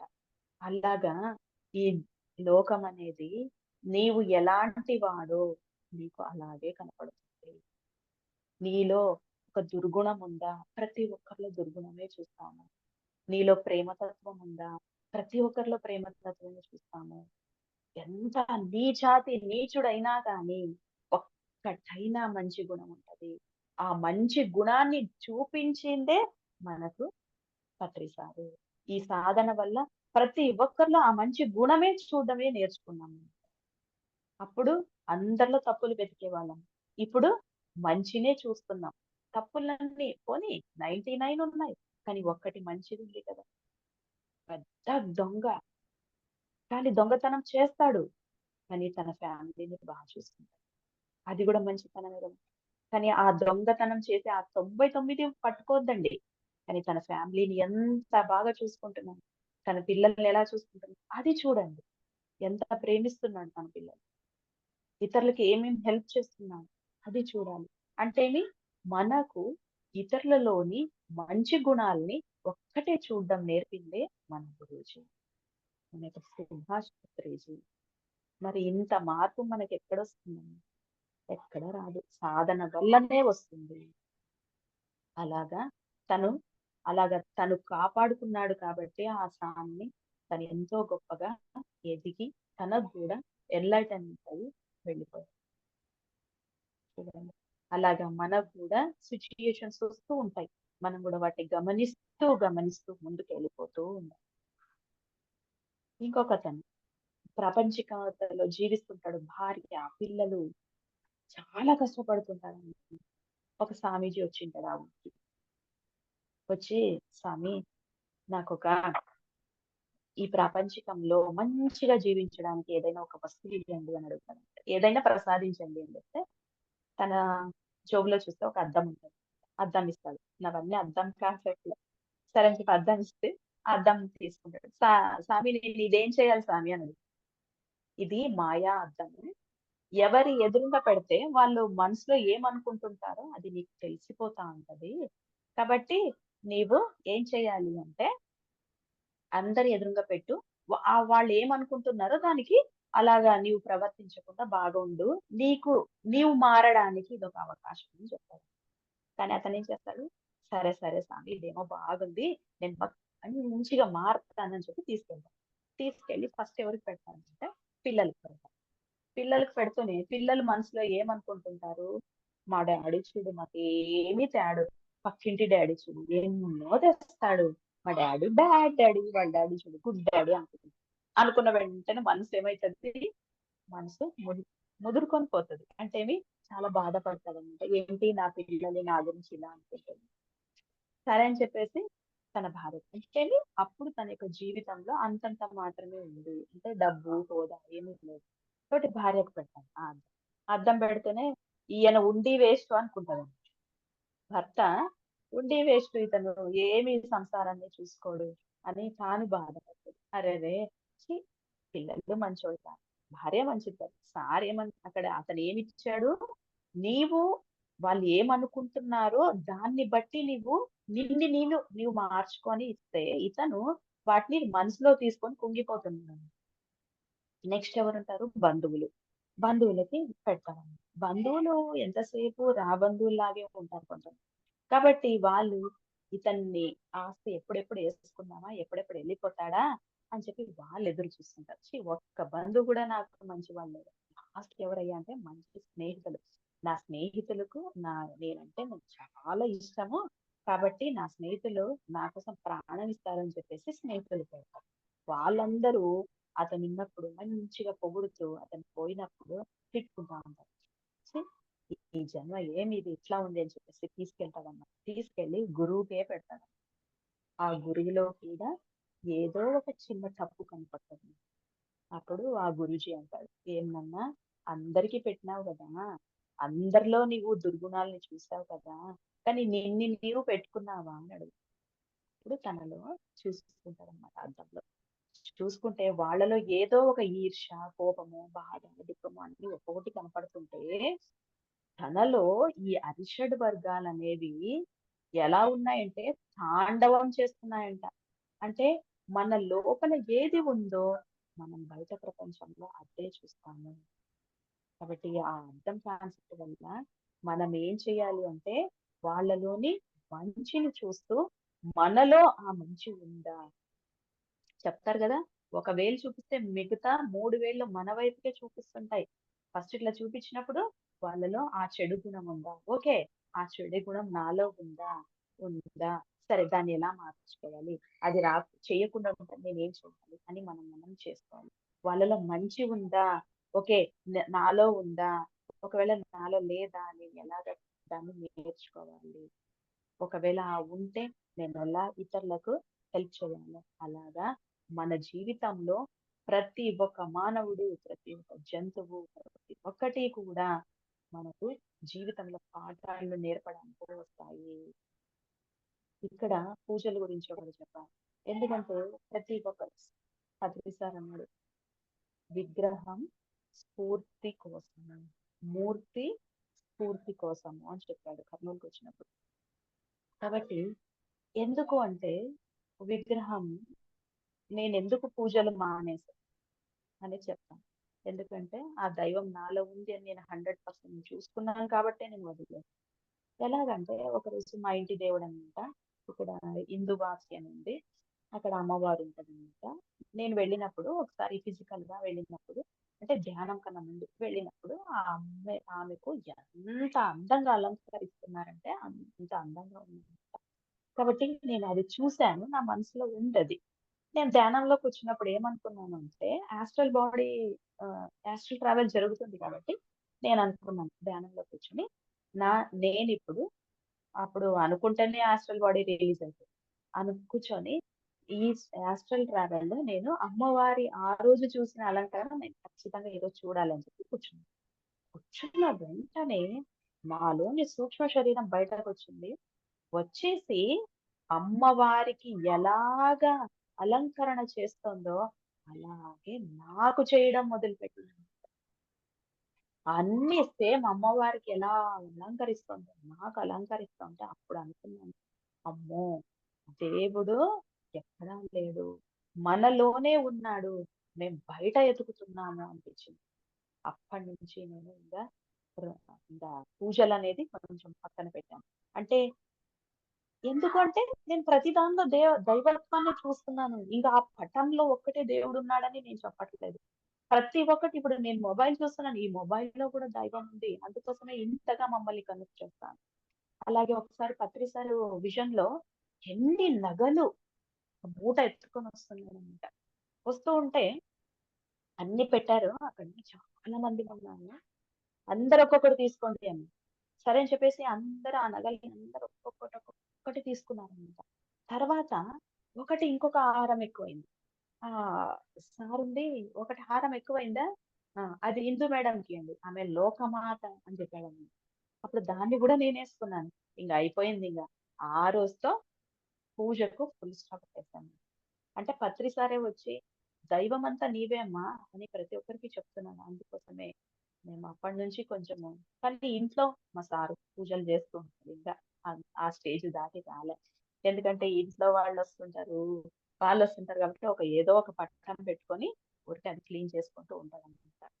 సో ఇది పూజలు. ఇంకా మెయిన్ది మెయిన్ది ఎలా వదిలినాను అది నేను చెప్పాను. ఉమ్, ధ్యానంలో వచ్చినా కూడా నేను కొన్ని మంత్స్ నేను తింటూనే ఉన్నాను. నాకు అది పలకడం కూడా అంత ఇష్టం ఉండదు. ఒక ధ్యాని ఎప్పుడు కూడా అది యూనివర్స్ లో పంపించకూడదు అనమాట. అంటే ఆ జంతువుల్ని తినడం నాకు తెలియదు, ఎందుకంటే తల్లి తండ్రి తిన్నారు కాబట్టి నేను కూడా తింటున్నాను అనమాట. కానీ అప్పుడు ఒక చూడండి, పత్రిసారి వచ్చి చెప్పాడు ఏమని, మాంసాహారం మానాలి, తినకూడదు, మనం శాకాహారులే ఉండాలి. మన శరీరం శాకాహారం కోసమే ఉంది అని ఎన్నిసార్లు చెప్పినా కూడా నేను మానలేదు గానీ, ఒక బుక్ చదువుతూ ఉన్నప్పుడు జార్జ్ బెర్నార్డ్ షా అని అతను. ఆ బుక్కు దాంట్లో ఒకే ఒక సెంటెన్స్ చదివి నేను ఏం చెప్పాడంటే, అందరికీ తెలిసిది. మీ యొక్క కడుపేమి శ్మశానం కాదు. చచ్చిపోయిన జీవులను పెట్టడానికి. Your stomach is not a burial ground. Keep dead animals అని. మాట. అదొక్క మాట వల్ల అయిపోయింది. నేనింకా మానేశాను. పత్రి సార్‌కి కూడా చెప్పేసాను. మాస్టర్ ఇంక నేను ఈ రోజు నుంచి శుద్ధ శాకాహారాన్ని తీసుకుంటానని చెప్పేసి ఇప్పటికి 20 ఏళ్లయింది. మా ఇంట్లో వండను. ఎవ్వరూ తినరు. నన్ను చూసి మా పేరెంట్స్ కూడా మానేశారు. అమ్మ, నాన్న మానేశారు. ఇక్కడ మా సారు, మా పిల్ల అందరం మానేశాము. ఇల్లు కట్టుకున్నాము. అద్భుతంగా జీవిస్తున్నాము. ఇప్పటిదాకా ఇంట్లో వండలేదు. ప్యూర్ వెజిటేరియన్ హౌస్ మా ఇల్లు ఇప్పుడు. ఏంటంటే ఇల్లు కట్టించినాం కదా! అప్పటినుంచి ఇక్కడ ఇల్లు కడితే మేకని తెచ్చి బలిస్తారు. కానీ అది కూడా మా ఇంట్లో మేము చేయలేదు. ఎందుకంటే ఒక జీవి ఎంత గొప్పది అనేది ఒక పత్రి సార్ ద్వారా తెలుసుకున్న తర్వాత నేను ఎలా కానిస్తాను? ఏం జరుగుతది? ఏం నన్ను చంపుతాడా దేవుడు? చంపను. కానీ నేను మాత్రం ఒప్పుకోను. ఇంటికి నా బిడ్డ పెళ్ళయింది. ఇంటికొస్తుంటారు వాళ్ళు. కానీ వాళ్ళు కొంచెం ఇంకా దాంట్లోనే ఉన్నారు. కానీ వండలేదు. వాళ్ళు ఉన్నా ఓకే. నేను చెయ్యలేదు అని వాళ్ళు వెళ్ళిపోయినా ఓకే. ఎందుకంటే నేనొక సత్యాన్ని పట్టుకున్నాను. నేను దాన్ని పాటిస్తాను. అంతే కదండీ మేడం. ఇంకా ఏముంది? అంతే. నా జీవితంలో అంతే. అంతే. ఏముంది? పూజలు ఎందుకు చెయ్యాలి? ఎందుకు చేయకూడదు? తెలుసుకున్న తర్వాత చెయ్యాలి. మాంసాహారం ఎందుకు వదలాలి? వదలాలి. ఎందుకంటే అందరిలో దైవత్వం. అవునా లేదా? ఇంకా ప్రశాంతంగా ఉండాలి. అనారోగ్యం ఎందుకొస్తుంది? పూర్వజన్మ పాపం అందుకోసమే ఇప్పుడొచ్చింది. ఇప్పుడు దీన్ని క్లియర్ చేసుకునే గిఫ్ట్ కూడా మనకు ధ్యానం అనేది వచ్చింది. ఏ సమస్య వచ్చినా కూడా ధ్యానం అనే ఆ తాళం చెవి ఓపెన్ చేసేది హ్యాపీగా ఉండేది. ఇది నా జీవితం. దీంట్లో ఇంకా చాలా చాలా ఉన్నాయి అనుభవాలు. ఇంకా ఇంత దాకా వచ్చింది ఈ రోజు క్లాస్. నేను మొన్న ఎవరో ఒక మాస్టర్ యొక్క అనుభవం వింటూ ఉన్నాను. చూడండి సారు, పత్రి సారు ఇట్లా క్లాస్ చెప్తాను అని చెప్పి ఒప్పుకున్నాడంట. కానీ ఇంకొకరు కూడా అదే సమయంలో అడిగారు. మర్చిపోయి వాళ్ళకి గూడా మాటిచ్చాడు. అప్పుడు అతను చెప్పాడంట. లేదు నేను ఈ ఊరికే వెళ్తున్నాను. మీరు ఎవరినైనా గాని పిలుచుకోండి. ఈ ఈ నాడ అంటే నేను ఆల్రెడీ ఒకసారి వచ్చాను ఆ ఊరికి. ఈసారి ఈ ఊరికే వెళ్తానని చెప్పాడు. అంటే ఆహ్, సరే అని చెప్పేసి వెళ్ళిపోయాడంట. క్లాస్ జరిగిందంట. క్లాస్ జరిగిన తర్వాత మార్నింగ్ బస్‌లో కూర్చున్నప్పుడు ఇటు సైడ్ వాళ్ళు ఫోన్ చేస్తున్నారు. వేరే ఊరు వాళ్ళు. సార్ ఎంత అద్భుతంగా చెప్పారు సార్ మీరు క్లాసు. 6 అవర్స్ నాన్ స్టాప్‌గా మీరు క్లాస్ చెప్పారు. ఎంత అద్భుతంగా ఉంది సార్. చాలా మందిలో మార్పొచ్చింది సార్ అని చెప్పాడు. వెంటనే పత్రి సార్‌తో పోయినానండి. పోయి సార్ ఏం జరిగింది సార్ అక్కడ? నేనేమో ఇక్కడ పోయినాను అంటే అప్పుడు సార్ అన్నారంట. వాళ్ళు నిన్ను నమ్ముకొని ఒక కళ్యాణ మంటపంకి తీసుకొని అంతమందికి అంత ఖర్చు చేస్తే నీ పేరు మీద నీవు వెళ్ళకపోతే ఎట్లా? ఆ! అందుకోసమే నీ వేషం వేసుకొని నేనే పోయి క్లాస్ చెప్పొచ్చాను. That is Patriji. అంత గొప్పవాళ్ళ ఆయన దాంట్లో నరేంద్ర సార్ మేడం. నరేంద్ర ఆ! ముదాల్కర్ గారు. యెస్. నరేంద్ర ముదల్కర్ ఎంత అద్భుతం ఉంది మేడం అతనిది. అవును. అసలు అతని ఎక్స్‌పీరియన్సెస్ వింటూ ఉంటే మావి ఏమి లేవు అనిపిస్తది. ఆ! అంటే మనకు గూడా మిరాకిల్స్ జరిగినాయి. ఒకసారి ఇలాగే కడతాల్‌కి వెళ్తున్నాను.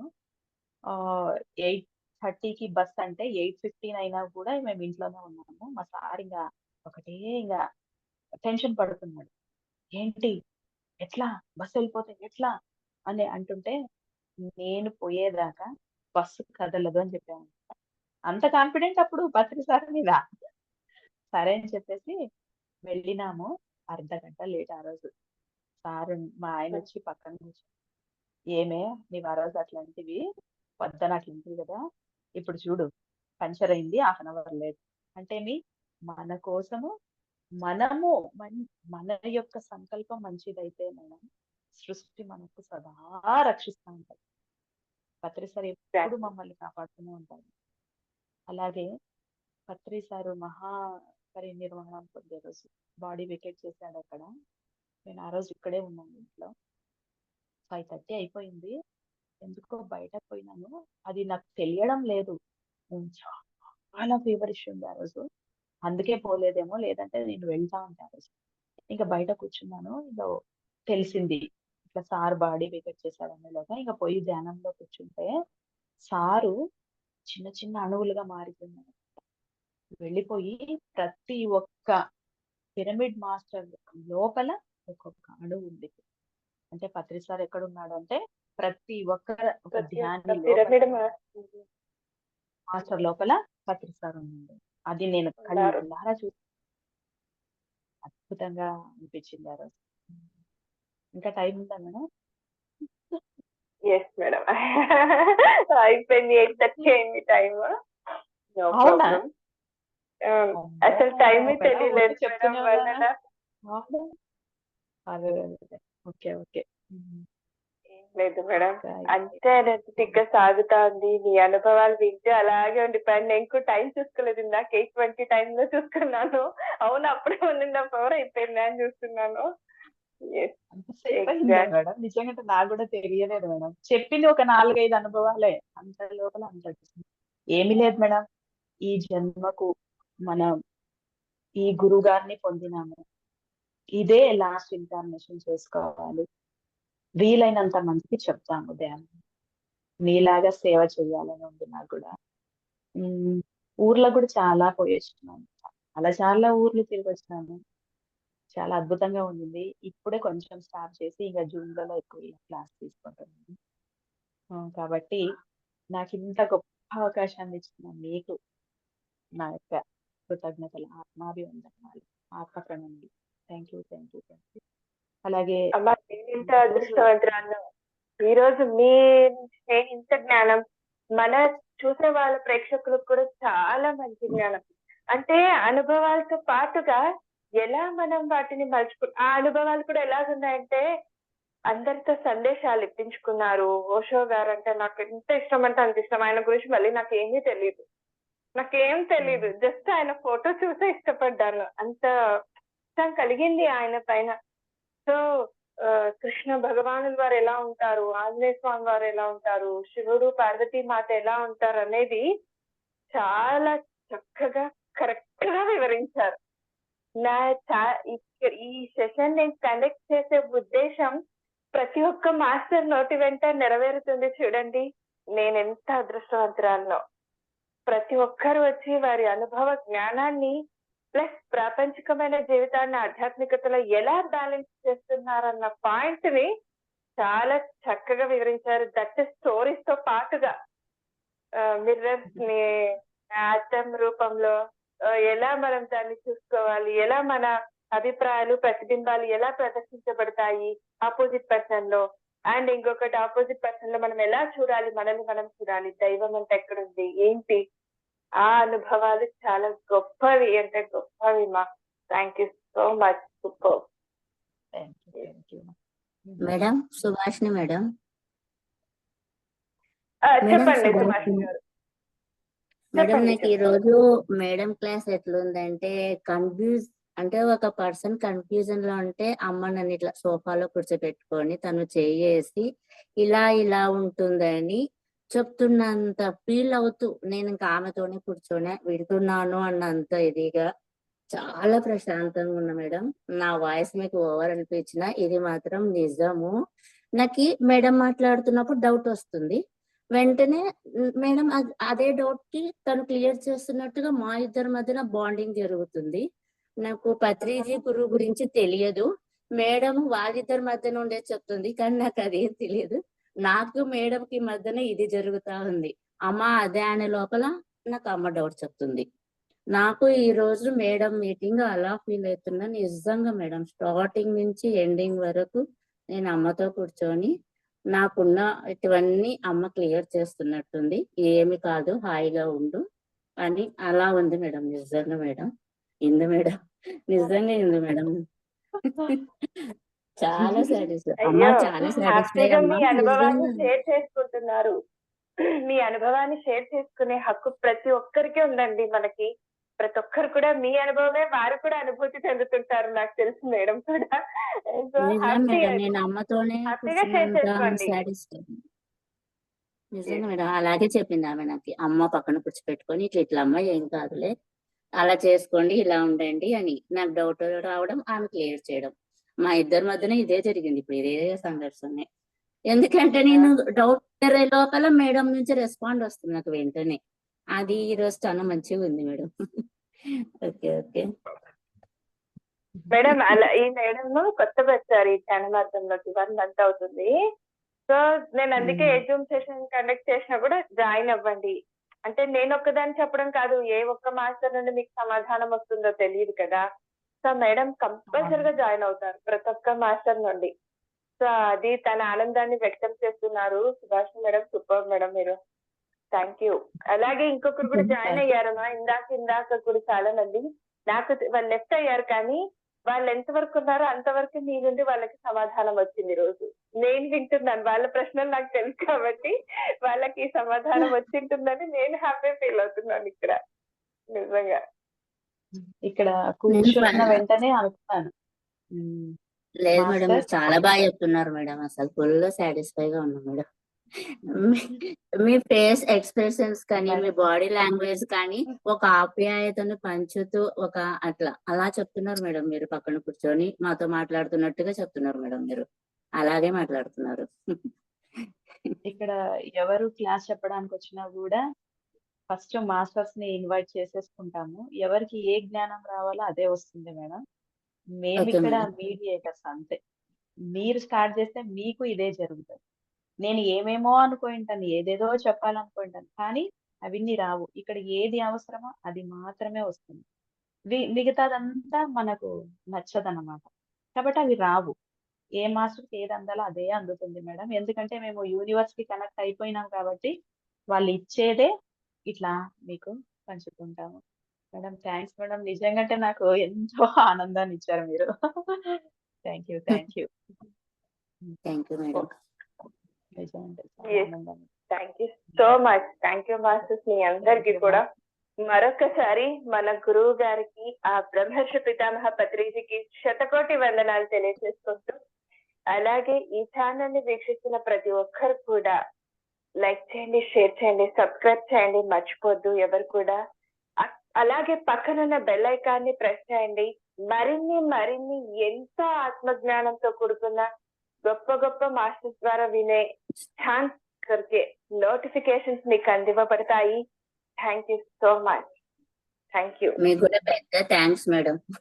చాలా పెద్ద థ్యాంక్స్. నిజంగా ఇది పెద్ద వర్క్ మేడం. థ్యాంక్ యూ మా. ఓకేనా? థ్యాంక్ యూ మా. Okay madam. ఇంకొకసారి గురువు గారికి పాదాభివందనాలు. మన గురువుజీకి ఇంత గొప్ప అవకాశం ఇచ్చాను. Thank you. థ్యాంక్ యూ మా. Thank you madam. Thank you madam.